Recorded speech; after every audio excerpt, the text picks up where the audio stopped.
ತರಗತಿಯಲ್ಲಿ ನಾವು 8ನೇ ತರಗತಿಯ ವಿಷಯವನ್ನು ಅಭ್ಯಾಸ ಮಾಡ್ತಾ ಇದ್ದೀವಿ. ಸೊ 8ನೇ ತರಗತಿಯ ವ್ಯವಹಾರ ಅಧ್ಯಯನ ವಿಭಾಗಕ್ಕೆ ಬಂದ್ರೆ 2ನೇ ಅಧ್ಯಾಯ ಬರ್ತಾ ಇದೆ, ವ್ಯವಹಾರ ಮತ್ತು ಕೈಗಾರಿಕೆ. 8ನೇ ತರಗತಿಯ ವ್ಯವಹಾರ ಅಧ್ಯಯನದ ಭಾಗ 2ರ ಮೊದಲನೇ ಪಾಠ ವ್ಯವಹಾರ ಮತ್ತು ಕೈಗಾರಿಕೆ. ಸೊ ಈ ಪಾಠದಲ್ಲಿ ನಾವು ವ್ಯವಹಾರ ಅಧ್ಯಯನದ ಈ ಪಾಠದಲ್ಲಿ ಯಾವ ಕಲಿಕಾಂಶಗಳನ್ನು ಕುರಿತು ಅಭ್ಯಾಸ ಮಾಡ್ತೀವಿ. ನೀವು ಪಾಠದ ಶೀರ್ಷಿಕೆಯನ್ನು ನೋಡಿದಾಗ ಗೊತ್ತಾಗಿರ್ಬೋದು, ವ್ಯವಹಾರ ಮತ್ತು ಕೈಗಾರಿಕೆ ಏನ್ ಸಂಬಂಧ ಇದೆ ಇದಕ್ಕೆ, ಈ ಪಾಠದಲ್ಲಿ ಏನು ಅಭ್ಯಾಸಗಳನ್ನ ನಾವು ಓದ್ತೀವಿ. ಸೊ ಕಲಿಕಾಂಶಗಳನ್ನ ನೋಡೋದಾದ್ರೆ ನೋಡಿ, ವ್ಯವಹಾರದ ಉದ್ದೇಶಗಳ ಬಗ್ಗೆ ನಾವು ಈ ಪಾಠದಲ್ಲಿ ತಿಳ್ಕೊಳ್ತೀವಿ. ವ್ಯವಹಾರ ಅಂದ್ರೆ ಏನು, ಅದರ ಉದ್ದೇಶಗಳು ಯಾವ, ವ್ಯಾಪಾರದ ವಿಭಾಗಗಳಾದಂತಹ ದೇಶೀಯ ವ್ಯಾಪಾರ ಅಥವಾ ಅದನ್ನ ಆಂತರಿಕ ವ್ಯಾಪಾರ ಅಂತ ಕರಿತೀವಿ, ಅದ್ರ ಬಗ್ಗೆ ನೋಡ್ತೀವಿ.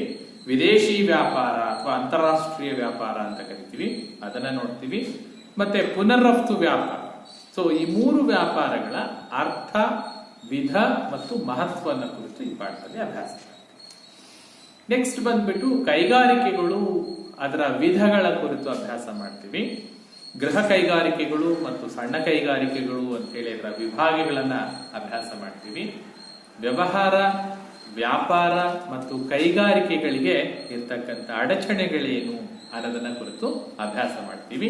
ಜೊತೆಗೆ ಕೊನೆಯದಾಗಿ ವ್ಯವಹಾರದ ನೀತಿ ತತ್ವಗಳನ್ನ ಗುರುತಿಸುವಿಕೆಯನ್ನು ಕುರಿತು ನಾವು ಅಭ್ಯಾಸ ಮಾಡ್ತೀವಿ.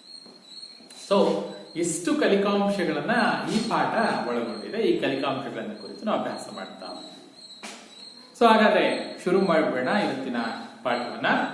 ನೋಡಿ, ಮೊದಲನೇದಾಗಿ ವ್ಯವಹಾರ ಮತ್ತು ಕೈಗಾರಿಕೆ ಅಂದ ತಕ್ಷಣ ನಾವು ಫಸ್ಟ್ ಅರ್ಥೈಸ್ಕೊಳ್ಬೇಕಾಗಿರ್ತಕ್ಕಂಥದ್ದು ವ್ಯವಹಾರ ಅಂದ್ರೆ ಏನು.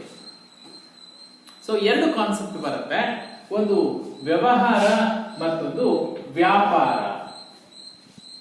ಬಹುತೇಕರು 2 ಒಂದೇ ಅಂತ ಅನ್ಕೊಂಡ್ಬಿಡ್ತಾರೆ ಅಲ್ವಾ. ವ್ಯವಹಾರ ಅಂದ್ರೆ ಏನು, ವ್ಯಾಪಾರ ಅಂದ್ರೆ ಸಾಮಾನ್ಯವಾಗಿ ಎರಡನ್ನೂ ಒಂದೇ ಅರ್ಥದಲ್ಲಿ ಬಳಸಿದ್ರೂ ಕೂಡ ವ್ಯವಹಾರ ಅಧ್ಯಯನ ಅಥವಾ ಅರ್ಥಶಾಸ್ತ್ರಕ್ಕೆ ಬಂದಾಗ ನಾವು ವ್ಯವಹಾರವೇ ಬೇರೆ, ವ್ಯಾಪಾರವೇ ಬೇರೆ ಅಂದ್ರೆ ಅದಕ್ಕೆ ಸಪರೇಟ್ ಆಗಿರ್ತಕ್ಕಂಥ ಡೆಫಿನೇಷನ್ಸ್ ಅನ್ನ ಹೇಳ್ತಾರೆ. ವ್ಯವಹಾರ ಅನ್ನೋದು ತುಂಬಾ ವ್ಯಾಪಕವಾಗಿರ್ತಕ್ಕಂಥದ್ದು, ವ್ಯಾಪಾರ ಅನ್ನೋದು ಸಂಕುಚಿತವಾಗಿರ್ತಕ್ಕಂಥ. ಅಂದ್ರೆ ಹೇಗೆ, ಈಗ ವ್ಯವಹಾರದ ಒಳಗೆ ವ್ಯಾಪಾರ ಬರುತ್ತೆ. ನಾವು ವ್ಯವಹಾರ ಅಂದ್ರೆ ಏನು ಅಂತ ಹೇಳ್ತಾ ಹೋದಾಗ ವ್ಯವಹಾರದ ಒಂದು ಭಾಗವಾಗಿ ವ್ಯಾಪಾರ ಬರುತ್ತೆ. ಆದ್ರೆ ವ್ಯಾಪಾರ ಅನ್ನೋದು ಅದು ಒಂದು ಸಂಕುಚಿತವಾದ ಕಲ್ಪನೆ. ವ್ಯಾಪಾರ ಹೇಳ್ಬೇಕಾದಾಗ ವ್ಯವಹಾರ ಬರುತ್ತೆ, ರೈಟ್? ಏನು ಹಾಗಾದ್ರೆ ವ್ಯವಹಾರ ಅನ್ನೋದು ಒಂದು ಪ್ರಮುಖವಾಗಿರ್ತಕ್ಕಂಥ ಆರ್ಥಿಕ ಚಟುವಟಿಕೆ. ವ್ಯವಹಾರ ಮತ್ತು ವ್ಯಾಪಾರ ಇವುಗಳ ನಡುವಿನ ಅರ್ಥ ವ್ಯತ್ಯಾಸವನ್ನ ನಾವು ತಿಳ್ಕೊಳ್ತೀವಿ. ವ್ಯವಹಾರ ಅನ್ನೋದು ಒಂದು ಪ್ರಮುಖವಾಗಿರ್ತಕ್ಕಂಥ ಆರ್ಥಿಕ ಚಟುವಟಿಕೆ. ಏನು ವ್ಯವಹಾರದ ಉದ್ದೇಶ ಏನು, ಬಿಸ್ನೆಸ್ ಅಂತ ಹೇಳ್ತೀವಿ. ನಿಮಗೆ ವ್ಯವಹಾರ ಅನ್ನೋದಕ್ಕಿಂತ ಬಿಸಿನೆಸ್ ಅಂದ್ರೆ ಬೇಗ ಕ್ಯಾಚ್ ಆಗುತ್ತೆ. ವ್ಯಾಪಾರ ಅನ್ಬೇಕಾದ್ರೆ ಏನಾಗುತ್ತೆ, ವ್ಯಾಪಾರದಲ್ಲಿ ವಸ್ತುಗಳನ್ನ ತಂದು ಒಂದ್ ಕಡೆ ಇಟ್ಕೊಂಡು ಅದನ್ನ ಮಾರಾಟ ಮಾಡಿಬಿಟ್ರೆ ವ್ಯಾಪಾರ ಆಗೋಯ್ತು, ರೈಟ್? ವ್ಯಾಪಾರದ ಉದ್ದೇಶ ಏನು, ಕೇವಲ ಲಾಭ ಗಳಿಕೆ ಅಷ್ಟೇ ಆಗ, ಲಾಭ ಇಲ್ಲ ನಷ್ಟ. ಆದ್ರೆ ವ್ಯವಹಾರ ಅನ್ನೋದು ಹಾಗಲ್ಲ. ವ್ಯವಹಾರ ಅನ್ನೋದು ಎಲ್ಲೋ ಇರ್ತಕ್ಕಂಥ ವಸ್ತುಗಳನ್ನ ಕೊಂಡು ತರೋದು ಅಷ್ಟೇ ಅಲ್ಲ, ವಸ್ತುಗಳ ಉತ್ಪಾದನೆ ಬರುತ್ತೆ, ರೈಟ್? ಹಾಗಾದ್ರೆ ವ್ಯವಹಾರ ಅಂದ್ರೆ ಏನು ಅಂತ ಬಂದಾಗ ವಸ್ತುಗಳ ಉತ್ಪಾದನೆ ಮತ್ತು ಸೇವೆಗಳನ್ನ ಗ್ರಾಹಕರಿಗೆ ಪೂರೈಕೆ ಮಾಡ್ತಕ್ಕಂಥದ್ದು ವ್ಯವಹಾರ ಆಗುತ್ತೆ, ಬಿಸ್ನೆಸ್ ಆಗುತ್ತೆ. ಸೊ ಬಿಸ್ನೆಸ್ ಅಂತ ಅನ್ಬೇಕಂದ್ರೆ, ವ್ಯವಹಾರ ಅನ್ಬೇಕು ಅಂದ್ರೆ ಉತ್ಪಾದನೆಯಲ್ಲಿ ತೊಡ್ಕೊಳ್ಬೇಕು. ಬಿಸ್ನೆಸ್ ಮಾಡ್ತಾ ಇದೀನಿ ನಾನು ಅಂದ್ರೆ ವ್ಯವಹಾರ ಅಂತ ಹೇಳ್ಬೇಕಾದ್ರೆ ವ್ಯವಹಾರ ಒಂದು ವ್ಯಾಪಾರ. ನೋಡಿ, ನಾ ಹಾಗೆ ಹೇಳ್ತೇನೆ, ವ್ಯವಹಾರ ಹೇಳ್ಬೇಕಾದ್ರೆ ವ್ಯಾಪಾರವನ್ನ ಅದ್ರ ಜೊತೆ ಜೊತೆಗೆ ಹೇಳ್ತೀವಿ. ವ್ಯವಹಾರವು ಒಂದು ವ್ಯಾಪಾರ, ಕೈಗಾರಿಕೆ ಅಥವಾ ವೃತ್ತಿಪರ ಚಟುವಟಿಕೆಗಳನ್ನ ಒಳಗೊಂಡ ಒಂದು ಸಂಸ್ಥೆ. ಅದನ್ನ ನಾವು ವ್ಯವಹಾರ, ಬಿಸಿನೆಸ್ ಅಂತ ಕರಿತೀವಿ. ಒಂದ್ಸರಿ ಹೇಳ್ಬಿಡೋಣ. ಏನು ವ್ಯವಹಾರ ಅಂತಂದ್ರೆ ಏನು, ವ್ಯವಹಾರ ಅಂತ ಹೇಳಿದ್ರೆ, ವ್ಯವಹಾರ ಅನ್ನೋದು ಒಂದು ವ್ಯಾಪಾರ, ಕೈಗಾರಿಕೆ ಅಥವಾ ವೃತ್ತಿಪರ ಚಟುವಟಿಕೆಗಳಿಂದ ಕೂಡಿರ್ತಕ್ಕಂಥ ಒಂದು ಸಂಸ್ಥೆಯನ್ನ ನಾವು ವ್ಯವಹಾರ ಅಂತ ಕರಿತೀವಿ. ಅದೇ ವ್ಯಾಪಾರ ಅಂತ ಹೇಳಿದ್ರೆ, ವ್ಯಾಪಾರ ಅನ್ನೋದು ಒಂದು ಲಾಭದಾಯಕವಾದ ಅಥವಾ ನಷ್ಟವನ್ನ ಹೊಂದಿರತಕ್ಕಂಥ ಲಾಭದಾಯಕವಲ್ಲದ ಸಂಸ್ಥೆ ಅಂತ ಹೇಳಿದ್ರೆ ವ್ಯಾಪಾರ. ಎರಡಕ್ಕೂ ವ್ಯತ್ಯಾಸವನ್ನ ಗಮನಿಸಿ. ವ್ಯವಹಾರ ಅನ್ನೋದು ತುಂಬಾ ವ್ಯಾಪಕವಾಗಿರ್ತಕ್ಕಂಥದ್ದು. ನೋಡಿ, ಇದು ವ್ಯವಹಾರ, ಇದು ವ್ಯಾಪಾರ. ಅರ್ಥ ಆಯ್ತು ಅಂತ ಅನ್ಕೊಳ್ಳಿ. ಇದು ವ್ಯವಹಾರ, ಇದು ವ್ಯಾಪಾರ. ಅಂದ್ರೆ ವ್ಯವಹಾರ ಅನ್ಬೇಕಾದ್ರೆ ವ್ಯಾಪಾರವು ವ್ಯವಹಾರದ ಒಳಗೆ ಬಂದ್ಬಿಡ್ತು. ಆದ್ರೆ ವ್ಯಾಪಾರ ಹೇಳ್ಬೇಕಾದ್ರೆ ವ್ಯವಹಾರ ಅಷ್ಟು ವಿಸ್ತಾರವಾಗಿ ಬರಲ್ಲ. ಸೊ ವ್ಯವಹಾರ ಮತ್ತು ವ್ಯಾಪಾರ ಎರಡೂ ಒಟ್ಟೊಟ್ಟಿಗೆ ಸಾಗ್ತಾ ಇರ್ತದೆ. ಸ್ಟೀಫನ್ಸನ್ ಅಂತಕ್ಕಂಥ ಒಬ್ಬ ಅರ್ಥಶಾಸ್ತ್ರಜ್ಞ ಬರ್ತಾರೆ. ಸೊ ಅವರು ವ್ಯವಹಾರವನ್ನ ಕುರಿತು ಒಂದು ಹೇಳಿಕೆಯನ್ನು ಕೊಡ್ತಾರೆ, ನೋಟ್ ಮಾಡಬಹುದು. ಸ್ಟೀಫನ್ಸನ್ ಪ್ರಕಾರ ವ್ಯವಹಾರ ಅಂದ್ರೆ ಏನು? ಅವ್ರು ಹೇಳುವಂತೆ ವ್ಯವಹಾರ ಅನ್ನೋದು ಲಾಭ ಅಥವಾ ಸಂಪತ್ತನ್ನ ಗಳಿಸುವ ಸಲುವಾಗಿ, ಏನನ್ನ ಗಳಿಸುವ ಸಲುವಾಗಿ? ಸಂಪತ್ತನ್ನ ಗಳಿಸುವ ಸಲುವಾಗಿ, ಲಾಭ ಮಾಡಿಕೊಳ್ಳುವ ಸಲುವಾಗಿ ನಿರಂತರವಾಗಿ ವಸ್ತುಗಳನ್ನ ಉತ್ಪಾದನೆ ಮಾಡ್ತಾ ಇರೋದು ಅಥವಾ ಮಾರಾಟ ಮಾಡೋದು ಅಥವಾ ಕೊಳ್ಳುವ ಪ್ರಕ್ರಿಯೆಯಿಂದ ಕೂಡಿದ್ದು, ಅದು ಮಾನವನ ಬಯಕೆಗಳನ್ನ ಈಡೇರಿಸುವ ಉದ್ದೇಶವನ್ನ ಹೊಂದಿರುತ್ತೆ. ಅದನ್ನ ನಾವು ವ್ಯವಹಾರ ಅಂತ ಕರಿತೀವಿ. ಸ್ಟೀಫನ್ಸನ್ ಬಹಳ ಕ್ಲಿಯರ್ ಆಗಿ ಹೇಳ್ತಾರೆ, ವ್ಯವಹಾರ ಅಂದ್ರೆ ಏನಪ್ಪಾ? ವ್ಯವಹಾರ ಅಂದ್ರೆ ಅದು ಲಾಭ ಗಳಿಸ್ತಕ್ಕ, ಸಂಪತ್ತನ್ನ ಗಳಿಸುವ ಉದ್ದೇಶವನ್ನ ಹೊಂದಿದ್ದು, ಸಂಪತ್ತು ಗಳಿಸುವ ಸಲುವಾಗಿ ನಿರಂತರವಾಗಿ ಉತ್ಪಾದನೆಯಲ್ಲಿ ತೊಡಗಿಕೊಳ್ತಕ್ಕಂಥ ಅಥವಾ ಮಾರಾಟದಲ್ಲಿ ತೊಡಗಿಕೊಳ್ತಕ್ಕಂಥ ಅಥವಾ ಆ ಸರಕುಗಳನ್ನ ಕೊಳ್ಳುವ ಗ್ರಾಹಕರಿಗೆ ಪೂರೈಸತಕ್ಕಂಥ ಒಂದು ಚಟುವಟಿಕೆಯಾಗಿದ್ದು, ಅದರಿಂದ ಪಡೆಯುವ ಲಾಭ, ಸಂಪತ್ತು ನಮ್ಮ ಬಯಕೆಗಳನ್ನ ತೃಪ್ತಿಪಡಿಸುವ ಉದ್ದೇಶವನ್ನು ಹೊಂದಿದ್ರೆ ಅದನ್ನ ನಾವು ವ್ಯವಹಾರ ಅನ್ನೋ ಹೆಸರಿನಿಂದ ಕರಿತೀವಿ. ವ್ಯವಹಾರ ಅನ್ಬೇಕಾದ್ರೆ ಇಲ್ಲಿ ಉತ್ಪಾದನೆ ಬರುತ್ತೆ, ವಿತರಣೆ ಬರುತ್ತೆ, ಗ್ರಾಹಕರಿಗೆ ತಲುಪಿಸೋದು ಬರುತ್ತೆ. ಸೊ ವಸ್ತುಗಳ ಸಂಪನ್ಮೂಲಗಳನ್ನ ಪಡ್ಕೊಂಡು ವಸ್ತುಗಳ ಉತ್ಪಾದನೆ ಮಾಡೋದ್ರಿಂದ ಹಿಡಿದು ಗ್ರಾಹಕರನ್ನ ತಲುಪುವವರೆಗೆ, ಆದಾಯವನ್ನ ಪಡೆಯುವವರೆಗೆ, ಲಾಭ ಗಳಿಕೆ, ಸೊ ಇಲ್ಲಿಯವರೆಗೆ ಎಲ್ಲ ಚಟುವಟಿಕೆಗಳು ಕೂಡ ವ್ಯವಹಾರದಲ್ಲಿ ಬಂದ್ಬಿಡುತ್ತೆ. ಈ ವ್ಯವಹಾರದ ಉದ್ದೇಶಗಳೇನು? ಸೆಕೆಂಡ್, ಎರಡನೇ ಅಂಶಕ್ಕೆ ಬಂದ್ಬಿಡೋಣ. ವ್ಯವಹಾರದ ಉದ್ದೇಶಗಳು, ಯಾವ ಉದ್ದೇಶವನ್ನು ಇಟ್ಕೊಂಡು ವ್ಯವಹಾರವನ್ನು ಮಾಡ್ತೀವಿ? ವ್ಯವಹಾರದ ಉದ್ದೇಶಕ್ಕೆ ಬಂದಾಗ ಪ್ರಮುಖವಾಗಿ ವ್ಯವಹಾರದ ಉದ್ದೇಶಗಳನ್ನ ಎರಡು ಭಾಗಗಳಾಗಿ ವಿಂಗಡಿಸಲಾಗಿದೆ. ಎಷ್ಟು ಭಾಗ ಮಾಡ್ತೀವಪ್ಪ? ವ್ಯವಹಾರವನ್ನ ಎರಡು ಭಾಗಗಳಾಗಿ ವಿಂಗಡಿಸಲಾಗಿದೆ. ಒಂದು ಆರ್ಥಿಕ ಉದ್ದೇಶಗಳು, ಎರಡನೇದು ಸಾಮಾಜಿಕ ಉದ್ದೇಶಗಳು. ವ್ಯವಹಾರದ ಉದ್ದೇಶಗಳನ್ನ ಎರಡು ಪ್ರಕಾರಗಳಾಗಿ ವಿಭಾಗಿಸಲಾಗಿದೆ. ಒಂದು ಆರ್ಥಿಕ ಉದ್ದೇಶ, ಎರಡನೇದು ಸಾಮಾಜಿಕ ಉದ್ದೇಶ. ಏನು ವ್ಯವಹಾರದ ಆರ್ಥಿಕ ಉದ್ದೇಶಗಳೇನು? ಹಾಗಾದ್ರೆ ವ್ಯವಹಾರದ ಆರ್ಥಿಕ ಉದ್ದೇಶಗಳಿಗೆ ಬಂದ್ರೆ ನೋಡಿ, ಸಾಮಾನ್ಯವಾಗಿ ನಾವು ವ್ಯವಹಾರನೋ ವ್ಯಾಪಾರನೋ ಉದ್ದೇಶ ಏನಪ್ಪಾ ಅಂತ ಹೇಳಿದ್ರೆ, ಸಾಮಾನ್ಯವಾಗಿ ವ್ಯವಹಾರದ ಅಥವಾ ವ್ಯಾಪಾರದ ಉದ್ದೇಶ ಲಾಭ ಗಳಿಕೆ ಆಗಿದೆ ಅಲ್ಲಪ್ಪ. ಲಾಭ ಗಳಿಕೆ ವ್ಯವಹಾರದ ಉದ್ದೇಶ ಅಂತ ನಾವು ಸಹಜವಾಗಿ ಸಾಮಾನ್ಯವಾಗಿ ಹೇಳ್ತೀವಿ. ಆದರೆ ಲಾಭ ಗಳಿಕೆ ಹೇಗಿರ್ಬೇಕು? ನ್ಯಾಯಯುತ ಲಾಭ ಗಳಿಕೆ. ನ್ಯಾಯಯುತ ಲಾಭ ಗಳಿಕೆ ಅಂದ್ರೆ ನನ್ನ ಉದ್ದೇಶ ಲಾಭ ಗಳಿಕೆ ಆಗಿದ್ದು 10 ರೂಪಾಯಿ ಮಾರ್ತಕ್ಕಂಥ ವಸ್ತುವನ್ನ ನನ್ನ ಲಾಭ ಸಹಿತ 12 ರೂಪಾಯಿಗಳಿಗೆ ಮಾರಿದ್ರೆ ಓಕೆ ಅಲ್ವಾ? 10 ರೂಪಾಯಿಗೆ ಮಾರುವ ವಸ್ತುವನ್ನ 20 ರೂಪಾಯಿಗೆ 30 ರೂಪಾಯಿಗೆ ಮಾರಿ ಲಾಭ ಮಾಡ್ಕೊಳ್ತೀನಿ ಅಂದ್ರೆ ಅದು ವ್ಯವಹಾರವೇ ಅಂದ್ರೆ ಇಲ್ಲ.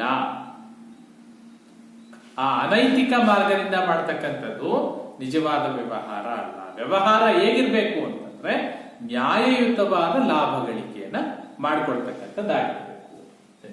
ನ್ಯಾಯಯುತ ಲಾಭ ಗಳಿಕೆ ಅಂದ್ರೆ, ನ್ಯಾಯಯುತ ಲಾಭ ಗಳಿಕೆ ಅಂದ್ರೆ ಏನಪ್ಪಾ? ನೀನು ಒಂದು ವಸ್ತುವನ್ನು ಉತ್ಪಾದನೆ ಮಾಡಲಿಕ್ಕೆ ಎಷ್ಟು ವೆಚ್ಚ ಮಾಡಿದ್ಯಾ, ಆ ವಸ್ತುವನ್ನ ಉತ್ಪಾದನೆ ಮಾಡಲಿಕ್ಕೆ ಮಾಡಿರೋ ವೆಚ್ಚ, ಯಂತ್ರಗಳ ಸವಕಳಿ ವೆಚ್ಚ, ಸಾಗಾಣಿಕೆ ವೆಚ್ಚ, ಮಾರ್ಕೆಟಿಂಗ್ಗೆ ಮಾಡಿರ್ತಕ್ಕಂಥ ವೆಚ್ಚ, ನಿನ್ನ ಕಾರ್ಮಿಕರಿಗೆ ಕೊಡ್ತಕ್ಕಂಥ ವೇತನಕ್ಕೆ ತಗಲ್ತಕ್ಕಂಥ ವೆಚ್ಚ, ಸೊ ಹೀಗೆ ನಿನ್ನ ವೆಚ್ಚ ಎಲ್ಲ ವೆಚ್ಚಗಳನ್ನ ಕಳೆದು ನಿನಗೆ ಬರುವ ಲಾಭ ನೀನು ನೆಮ್ಮದಿಯಿಂದ ಸುಖವಾಗಿ ಜೀವನ ಮಾಡಲಿಕ್ಕೆ ಸಾಕಾಗುವಷ್ಟು ಇದ್ದಾಗ ಅದನ್ನ ನಾವು ನ್ಯಾಯಯುತ ಲಾಭ ಅಂತ ಕರಿತೀವಿ. ನ್ಯಾಯಯುತ ಲಾಭ ಗಳಿಕೆ ಆಗಿರಬೇಕು ವ್ಯವಹಾರದ ಉದ್ದೇಶ. ವೆಚ್ಚ ಮತ್ತು ಲಾಭ ಅಂತ ಹೇಳ್ತಾ ಇದ್ದೀವಿ, ನಾವೀಗ್ಲೇ ಹೇಳಿದ್ವಿ ಅಲ್ವಾ? ವೆಚ್ಚವನ್ನ ಕಳೆದು, ನ್ಯಾಯಯುತ ಲಾಭ ಅಂದ್ರೆ ಏನಪ್ಪ? ವೆಚ್ಚಗಳನ್ನ ಕಳೆದು ಬರುವ ಲಾಭ ಸುಖಮಯ ಜೀವನಕ್ಕೆ, ಸುಖವಾಗಿ ಜೀವನ ನಡೆಸಲಿಕ್ಕೆ ನಿನಗೆ ಐಷಾರಾಮಿ ಅಲ್ಲ, ಐಷಾರಾಮಿ ಜೀವನ ಅಂತ ಹೇಳ್ತಾ ಇಲ್ಲ.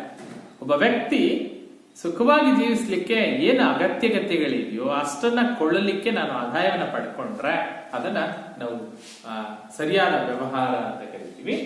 ಸೊ ಇದೇನ್ ಮಾಡುತ್ತೆ ಅಂತ ಹೇಳಿದ್ರೆ, ಆರ್ಥಿಕ ಉದ್ದೇಶ ಏನ್ ಮಾಡುತ್ತೆ? ಗ್ರಾಹಕರನ್ನ ಸೃಷ್ಟಿ ಮಾಡುತ್ತೆ. ಏನ್ ಗ್ರಾಹಕರು? ಗ್ರಾಹಕರನ್ನ ಸೃಷ್ಟಿ ಮಾಡುತ್ತೆ. ಎಂತ ಗ್ರಾಹಕರನ್ನ ಸೃಷ್ಟಿ ಮಾಡುತ್ತೆ? ಎಂತ ಗ್ರಾಹಕರನ್ನ ಸೃಷ್ಟಿ ಮಾಡುತ್ತೆ? ವಸ್ತುಗಳಿಗೆ ಗ್ರಾಹಕ. ಯಾವುದು? ಯಾವ ವಸ್ತುಗಳಿಗೆ ಗ್ರಾಹಕರು? ಉತ್ಪಾದನೆ ಆಗ್ತಕ್ಕಂಥ ಯಾವುದೇ ವಸ್ತುಗಳಿವೆ.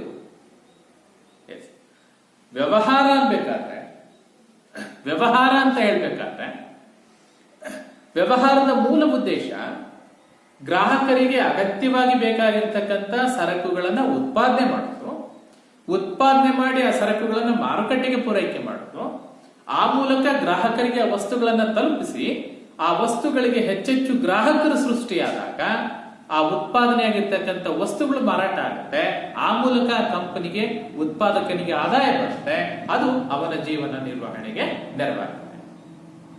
ಸೊ ಇದು ಆಗ್ಬೇಕಾಗಿದೆ. ಅದು ನಾವೇನ್ ಹೇಳ್ತೀವಿ, ಆರ್ಥಿಕ ಉದ್ದೇಶಗಳು ಅಂತ ಬಂದಾಗ ಆರ್ಥಿಕ ಉದ್ದೇಶಗಳು ಗ್ರಾಹಕರನ್ನ ಸೃಷ್ಟಿ ಮಾಡುತ್ತವೆ. ಗ್ರಾಹಕರು ಸೃಷ್ಟಿಯಾದಾಗ ಏನಾಗುತ್ತೆ? ವಸ್ತುಗಳ ಉತ್ಪಾದನೆ ಬೇಡಿಕೆ ಹೆಚ್ಚಾಗುತ್ತೆ. ವಸ್ತುಗಳ ಉತ್ಪಾದನೆಗೆ ಬೇಡಿಕೆ ಹೆಚ್ಚಾಗುತ್ತೆ. ಯಾವ ವಸ್ತುಗಳಿಗೆ ಹೆಚ್ಚೆಚ್ಚು ಗ್ರಾಹಕರು ಉಟ್ಕೊಳ್ತಾರೋ ಆ ವಸ್ತುಗಳಿಗೆ ಹೆಚ್ಚಿನ ಬೇಡಿಕೆ ಬರುತ್ತೆ. ಹೆಚ್ಚು ಬೇಡಿಕೆ ಸೃಷ್ಟಿಯಾದಾಗ ಉತ್ಪಾದಕರು ಆ ವಸ್ತುಗಳನ್ನ ಹೆಚ್ಚೆಚ್ಚು ಉತ್ಪಾದನೆ ಮಾಡ್ತಾರೆ. ಉತ್ಪಾದನೆ ಹೆಚ್ಚಾದಾಗ ಏನಾಗುತ್ತೆ? ಮಾರುಕಟ್ಟೆಗೆ ಪೂರೈಕೆ ಹೆಚ್ಚಾಗುತ್ತೆ. ಸೊ ಪೂರೈಕೆ ಹೆಚ್ಚಾದಾಗ ಬೆಲೆ ಕಡಿಮೆ ಆಗುತ್ತೆ. ಬೆಲೆ ಕಡಿಮೆ ಆದಾಗ ಅದನ್ನ ಜನಸಾಮಾನ್ಯರು ಕೊಂಡು ಜೀವನ ನಡೆಸೋದು ಸುಗಮ ಆಗುತ್ತೆ. ಸೊ ಒಂದಕ್ಕೊಂದು ಲಿಂಕ್ ಇರುತ್ತೆ. ಗ್ರಾಹಕರ ಸೃಷ್ಟಿಯಾಗುತ್ತೆ ನಿಜ, ಆದ್ರೆ ಎಂತ ಗ್ರಾಹಕರು ಇರ್ತಾರೆ? ಗ್ರಾಹಕರೆಲ್ಲ ಒಂದೇ ತರ ಇರುತ್ತೆ ಅಲ್ವಾ? ಗ್ರಾಹಕರ ಅಪೇಕ್ಷೆಗಳು ಬೇರೆ ಬೇರೆ ಆಗುತ್ತೆ. ಕೆಲವು ಗ್ರಾಹಕರು ತುಂಬಾ ಕ್ವಾಲಿಟಿ ಇರ್ತಕ್ಕಂಥ, ಬೆಲೆ ಜಾಸ್ತಿ ಆದ್ರೂ ಪರವಾಗಿಲ್ಲ, ತುಂಬಾ ಕ್ವಾಲಿಟಿ ಇರ್ತಕ್ಕಂಥ ವಸ್ತುಗಳನ್ನ ನಿರೀಕ್ಷೆ ಮಾಡಿದ್ರೆ, ಮತ್ತೆ ಕೆಲವರು ಮಧ್ಯಮ ವರ್ಗದ, ಕೆಳವರ್ಗದ ಗ್ರಾಹಕರು ಹೆಚ್ಚು ಬೆಲೆ ಕೊಡ್ಲಿಕ್ಕೆ ಆಗಲ್ಲ, ಆದ್ರೆ ಬೆಲೆ ಒಂದ್ ಸ್ವಲ್ಪ ಕ್ವಾಲಿಟಿ ಕಡಿಮೆ ಇದ್ರೂ ಪರವಾಗಿಲ್ಲ, ಕೈಗೆಟುಕುವ ಬೆಲೆಯಲ್ಲಿ ಇರಬೇಕು ಅಂತ ನಿರೀಕ್ಷೆ ಮಾಡಿ. ಅಂದ್ರೆ ಗ್ರಾಹಕರ ನಿರೀಕ್ಷೆಗೆ ತಕ್ಕಂತೆ, ಯಾಕೆಂದ್ರೆ ನನಗ್ ಬೇಕಾದ ಹಾಗೆ ನಾನು ವಸ್ತುಗಳನ್ನು ಉತ್ಪಾದನೆ ಮಾಡಿದ್ರೆ ಮಾರ್ಕೆಟ್ ಅಲ್ಲಿ ಅದನ್ನ ಸೇಲ್ ಮಾಡ್ಲಿಕ್ಕಾಗಲ್ಲ. ಗ್ರಾಹಕರ ಬಯಕೆ ಹೇಗಿದೆ, ಗ್ರಾಹಕರ ನಿರೀಕ್ಷೆ ಹೇಗಿದೆ, ಗ್ರಾಹಕರು ಎಂತ ವಸ್ತುಗಳನ್ನು ಅಪೇಕ್ಷಿಸ್ತಾರೆ ಅನ್ನೋದ್ರ ಆಧಾರದ ಮೇಲೆ ವಸ್ತುಗಳಲ್ಲಿ ಮಾರ್ಪಾಟ್ ಮಾಡ್ಬೇಕು ಅಲ್ವಾ? ನಾವು ದಿನನಿತ್ಯ ಮಾರುಕಟ್ಟೆಗಳಲ್ಲಿ ಹೊಸ ಹೊಸ ಪ್ರಾಡಕ್ಟ್ ಗಳನ್ನ ನೋಡ್ತಾ ಇರ್ತೀವಿ, ಹೊಸ ಹೊಸ ವಸ್ತುಗಳನ್ನ ನೋಡ್ತಾ ಇರ್ತೀವಿ. ಹಳೆಯ ವಸ್ತುಗಳಿಗೆ ಹೊಸ ರೂಪ ಕೊಟ್ಟು ಬಿಡುಗಡೆ ಮಾಡ್ತಾ ಇರ್ತಾರೆ. ಸೊ ಗ್ರಾಹಕರ ಅಗತ್ಯಕ್ಕೆ, ನಿರೀಕ್ಷೆಗೆ ತಕ್ಕಂತೆ ಹೊಸ ಹೊಸ ಸಂಶೋಧನೆಗಳನ್ನ ಕೈಗೊಳ್ಬೇಕಾಗುತ್ತೆ. ಉದ್ಯಮಗಾರಿಕೆ ಅಂದ್ರೆ ಹಾಗೆ ಅಲ್ವಾ? ಬಿಸಿನೆಸ್ ಅಂತ ಹೇಳಿದ್ರೆ ಗ್ರಾಹಕರ ಅಪೇಕ್ಷೆಗೆ ತಕ್ಕಂತೆ, ಕಸ್ಟಮರ್ಸ್ ಇಲ್ಲ ಅಂತಂದ್ರೆ ಬೇರೆ ಕಂಪನಿಗೆ ಹೋಗ್ತಾರೆ. ಒಂದೇ ತರದ ಸರಕುಗಳು, ಬೇರೆ ಬೇರೆ ಕಂಪನಿಯ ಸರಕುಗಳು ಮಾರುಕಟ್ಟೆಯಲ್ಲಿ ಇದ್ದಾಗ ಅಲ್ಲಿ ಪೈಪೋಟಿ ಇರುತ್ತೆ. ಆ ಪೈಪೋಟಿಯಲ್ಲಿ ನಾನು ಮಾರ್ಕೆಟ್ ಅಲ್ಲಿ ಸರ್ವೈವ್ ಆಗ್ಬೇಕು ಅಂತ ಇದ್ರೆ ಏನ್ ಮಾಡ್ಬೇಕು? ಬೇರೆ ಪ್ರಾಡಕ್ಟ್ ಗಿಂತ ವಿಶಿಷ್ಟವಾಗಿರ್ತಕ್ಕಂಥ, ಅಟ್ರಾಕ್ಟಿವ್ ಆಗಿ ಇರೋ ಹಾಗೆ ಪ್ಯಾಕೆಟ್ ಗಳನ್ನ ಮಾಡೋದು ಅಥವಾ ಗುಣಮಟ್ಟ ಕಾಯ್ದುಕೊಳ್ಳೋದು, ಜೊತೆಗೆ ಬೆಲೆ ಕಡಿಮೆ, ಬೇರೆ ಅದೇ ಪ್ರಾಡಕ್ಟ್ ಬೇರೆ ಕಂಪನಿಯ ಬೆಲೆಗಿಂತ ಕಡಿಮೆ ಬೆಲೆಗೆ ಸಿಕ್ಕಾಗ ಆ ವಸ್ತುವಿಗೆ ಹೆಚ್ಚಿನ ಗ್ರಾಹಕರು ಸೃಷ್ಟಿಯಾಗ್ತಾರೆ. ಸೊ ಹಾಗಾಗಿ ಹೊಸ ಹೊಸ ಸಂಶೋಧನೆಗಳನ್ನ ಮಾಡಬೇಕಾಗುತ್ತೆ. ಸೊ ಅದನ್ನ ಹುಟ್ಟು ಹಾಕುತ್ತೆ. ಜೊತೆಗೆ ಉತ್ಪಾದನೆ ನಿರಂತರವಾಗಿ ಹೆಚ್ಚಾಗ್ತಾ ಹೋಗ್ಬೇಕಾಗತ್ತೆ. ಮಾರ್ಕೆಟಿಂಗ್ ಫೀಲ್ಡ್ ಅಲ್ಲಿ ಉತ್ಪಾದನೆ ಮಾಡಿ ಸರಿಯಾದ ವೇಳೆಯಲ್ಲಿ ನಾವು ಮಾರುಕಟ್ಟೆಗೆ ಪೂರೈಕೆ ಮಾಡಿದಾಗ ಮಾತ್ರ ನಮ್ಮ ಪ್ರಾಡಕ್ಟ್ ಹೆಚ್ಚಾಗಿ ಸೇಲ್ ಆಗಲಿಕ್ಕೆ ಸಾಧ್ಯ ಆಗುತ್ತೆ. ಜೊತೆಗೆ ಹೊಸ ಪ್ರಾಡಕ್ಟ್ ಗಳನ್ನ ನಾವು ಉತ್ಪಾದನೆ ಮಾಡ್ತಿದೀವಿ ಅಂದ್ರೆ ಅದಕ್ಕೆ ಸಂಬಂಧಪಟ್ಟ ಹಾಗೆ ಗ್ರಾಹಕರಿಗೆ ಮಾಹಿತಿ ಇದ್ದಾಗ ಮಾತ್ರ ನಮ್ಮ ಪ್ರಾಡಕ್ಟ್ ಸೇಲ್ ಆಗುತ್ತೆ. ಇಲ್ಲ ಅಂತಂದ್ರೆ ಸೇಲ್ ಆಗುತ್ತೆ. ಅಂದ್ರೆ ಮಾರುಕಟ್ಟೆಯಲ್ಲಿ ವ್ಯವಹಾರ ಅಂದಾಗ ತಮ್ಮ ವಸ್ತುಗಳ ಉತ್ಪಾದನೆಗೆ ಸಂಬಂಧಪಟ್ಟ ಹಾಗೆ ಜಾಹೀರಾತುಗಳನ್ನ, ಅಡ್ವರ್ಟೈಸ್ಮೆಂಟ್ಸ್ ಅಂತ ಹೇಳ್ತೀವಲ್ವಾ, ಜಾಹೀರಾತುಗಳು ಅದು ಪತ್ರಿಕೆ ಮೂಲಕ ಇರ್ಬೋದು, ದೂರದರ್ಶನಗಳ ಮೂಲಕ ಇರ್ಬೋದು, ಅಥವಾ ಬೇರೆ ಬೇರೆ ಮಾಧ್ಯಮಗಳ ಮೂಲಕ ಜಾಹೀರಾತುಗಳನ್ನ ಹಾಕೋದ್ರ ಮೂಲಕ ಅವ್ರೇನ್ ಮಾಡ್ತಾರೆ, ಆ ಸರಕಿನ ಬಗ್ಗೆ, ಆ ವಸ್ತುವಿನ ಬಗ್ಗೆ ಗ್ರಾಹಕರಿಗೆ ಮಾಹಿತಿಯನ್ನ ಕೊಡೋದ್ರ ಮೂಲಕ ಅದಕ್ಕೆ ಮಾರುಕಟ್ಟೆಯನ್ನ ಸೃಷ್ಟಿ ಮಾಡ್ತಾರೆ. ಸೊ ಆರ್ಥಿಕ ಉದ್ದೇಶ ಅಂತ ಬಂದಾಗ, ವ್ಯವಹಾರದ ಆರ್ಥಿಕ ಉದ್ದೇಶಗಳು ಅಂತ ಬಂದಾಗ ಈ ಉದ್ದೇಶಗಳನ್ನ ಇಟ್ಕೊಂಡು ಆರ್ಥಿಕ ಉದ್ದೇಶಗಳನ್ನ ವ್ಯವಹಾರ ಹೊಂದಿರುತ್ತೆ. ಇನ್ನ ಎರಡನೇ ಬಂದ್ಬಿಟ್ಟು ಸಾಮಾಜಿಕ ಉದ್ದೇಶ. ವ್ಯವಹಾರದ ಸಾಮಾಜಿಕ ಉದ್ದೇಶ ಏನು? ಸಾಮಾಜಿಕ ಉದ್ದೇಶ ಅಂದ್ರೆ ದೇಶದ ಪ್ರಗತಿಗೆ ವ್ಯವಹಾರ ಏನ್ ಮಾಡ್ಬೇಕು, ಅನುವು ಮಾಡಬೇಕು. ವ್ಯವಹಾರದ ಮೂಲ ಉದ್ದೇಶ ಏನು? ವ್ಯವಹಾರದ ಮೂಲ ಉದ್ದೇಶ ಉತ್ಪಾದಕ ತಾನು ಉತ್ಪಾದಿಸಿದ ವಸ್ತುಗಳನ್ನ ಮಾರಾಟ ಮಾಡಿ ಆದಾಯವನ್ನ ಪಡ್ಕೊಳ್ತಕ್ಕಂಥದ್ದು, ಆ ಮೂಲಕ ದೇಶದ ರಾಷ್ಟ್ರೀಯ ಆದಾಯಕ್ಕೆ ಕೊಡುಗೆಯನ್ನು ಕೊಡ್ತಕ್ಕಂಥದ್ದು ಅಲ್ವಾ. ನಾನು ಉತ್ಪಾದನೆ ಮಾಡ್ತಿದ್ದೀನಿ, ನಾನು ಲಾಭ ಗಳಿಕೆ ಮಾಡ್ಕೊಳ್ತಿದ್ದೀನಿ ಅಂದ್ರೆ, ನನ್ನ ಆದಾಯ ಹೆಚ್ಚಾಗಿದೆ ಅಂದ್ರೆ ಅದು ದೇಶದ ಆದಾಯ ಹೆಚ್ಚಲಿಕ್ಕೆ ಸಹಕಾರಿಯಾಗುತ್ತೆ. ದೇಶದ ಪ್ರಗತಿಗೆ ಅಗತ್ಯವಾಗಿ ಬೇಕಾಗಿರ್ತಕ್ಕಂಥ ವಸ್ತುಗಳ ಉತ್ಪಾದನೆ ಮಾಡ್ತಕ್ಕಂಥದ್ದು ಸಾಮಾಜಿಕ ಉದ್ದೇಶಗಳಲ್ಲಿ ಬಹಳ ಮುಖ್ಯವಾಗಿದೆ. ಸಾಮಾಜಿಕ ಉದ್ದೇಶ ದೇಶದ ಅಭಿವೃದ್ಧಿಗೆ ಅಗತ್ಯವಾಗಿ ಬೇಕಾಗಿರ್ತಕ್ಕಂಥ ವಸ್ತುಗಳು. ಇಲ್ಲಿ ಅಭಿವೃದ್ಧಿಗೆ ಬೇಕಾಗಿರ್ತಕ್ಕಂಥ ವಸ್ತುಗಳು ಅಂತ ಬಂದಾಗ ಸಾಕಷ್ಟು ವಸ್ತುಗಳು ಬರುತ್ತೆ. ಈಗ ಫಾರ್ ಎಕ್ಸಾಂಪಲ್ ಹೇಳೋದಾದ್ರೆ, ಈಗ ರಕ್ಷಣೆಗೆ ಸಂಬಂಧಪಟ್ಟಿರ್ತಕ್ಕಂಥ ವಸ್ತುಗಳು, ರಕ್ಷಣಾ ಉದ್ಯಮದಲ್ಲಿ ಉತ್ಪಾದನೆ ಆಗ್ತಕ್ಕಂಥ ವಸ್ತುಗಳು ದೇಶದ ಅಭಿವೃದ್ಧಿಗೆ ಅಗತ್ಯವಾಗಬೇಕು ಅಲ್ವಾ. ಸಿಮೆಂಟ್ ಇರ್ಬೋದು, ಕಬ್ಬಿಣ ಇರ್ಬೋದು, ಒಂದು ದೇಶದ ಪ್ರಗತಿಯನ್ನು ನಿರ್ಧರಿಸುತ್ತೆ ಅಂತ ಹೇಳಿ. ಸೊ ಗ್ರಾಹಕರ ಮೂಲಭೂತ ಅವಶ್ಯಕತೆಗಳ ವಸ್ತುಗಳ ಜೊತೆಗೆ ದೇಶದ ಅಭಿವೃದ್ಧಿಗೆ ಬೇಕಾಗಿರ್ತಕ್ಕಂಥ ವಸ್ತುಗಳನ್ನ ಉತ್ಪಾದನೆ ಮಾಡ್ತಕ್ಕಂಥದ್ದು ಸಾಮಾಜಿಕ ಉದ್ದೇಶ ಆಗಿರುತ್ತೆ. ಅದ್ರ ಜೊತೆಗೇನೆ ನೋಡಿ, ಒಂದು ಕೈಗಾರಿಕೆ, ಒಂದು ಫ್ಯಾಕ್ಟರಿ ಇದೆ, ಒಂದು ಉದ್ಯಮ ಇದೆ ಅಂತ ಹೇಳಿದ್ರೆ, ಉತ್ಪಾದನೆ ಮಾಡ್ತಾ ಇದೆ ಅಂದ್ರೆ ಅಲ್ಲಿ ಲಕ್ಷಾಂತರ ಜನ ಉದ್ಯೋಗಿಗಳಿರ್ತಾರೆ. ಅಂದ್ರೆ ಉದ್ಯೋಗ ಅವಕಾಶಗಳನ್ನು ಒದಗಿಸಿಕೊಡ್ತಕ್ಕಂಥದ್ದು.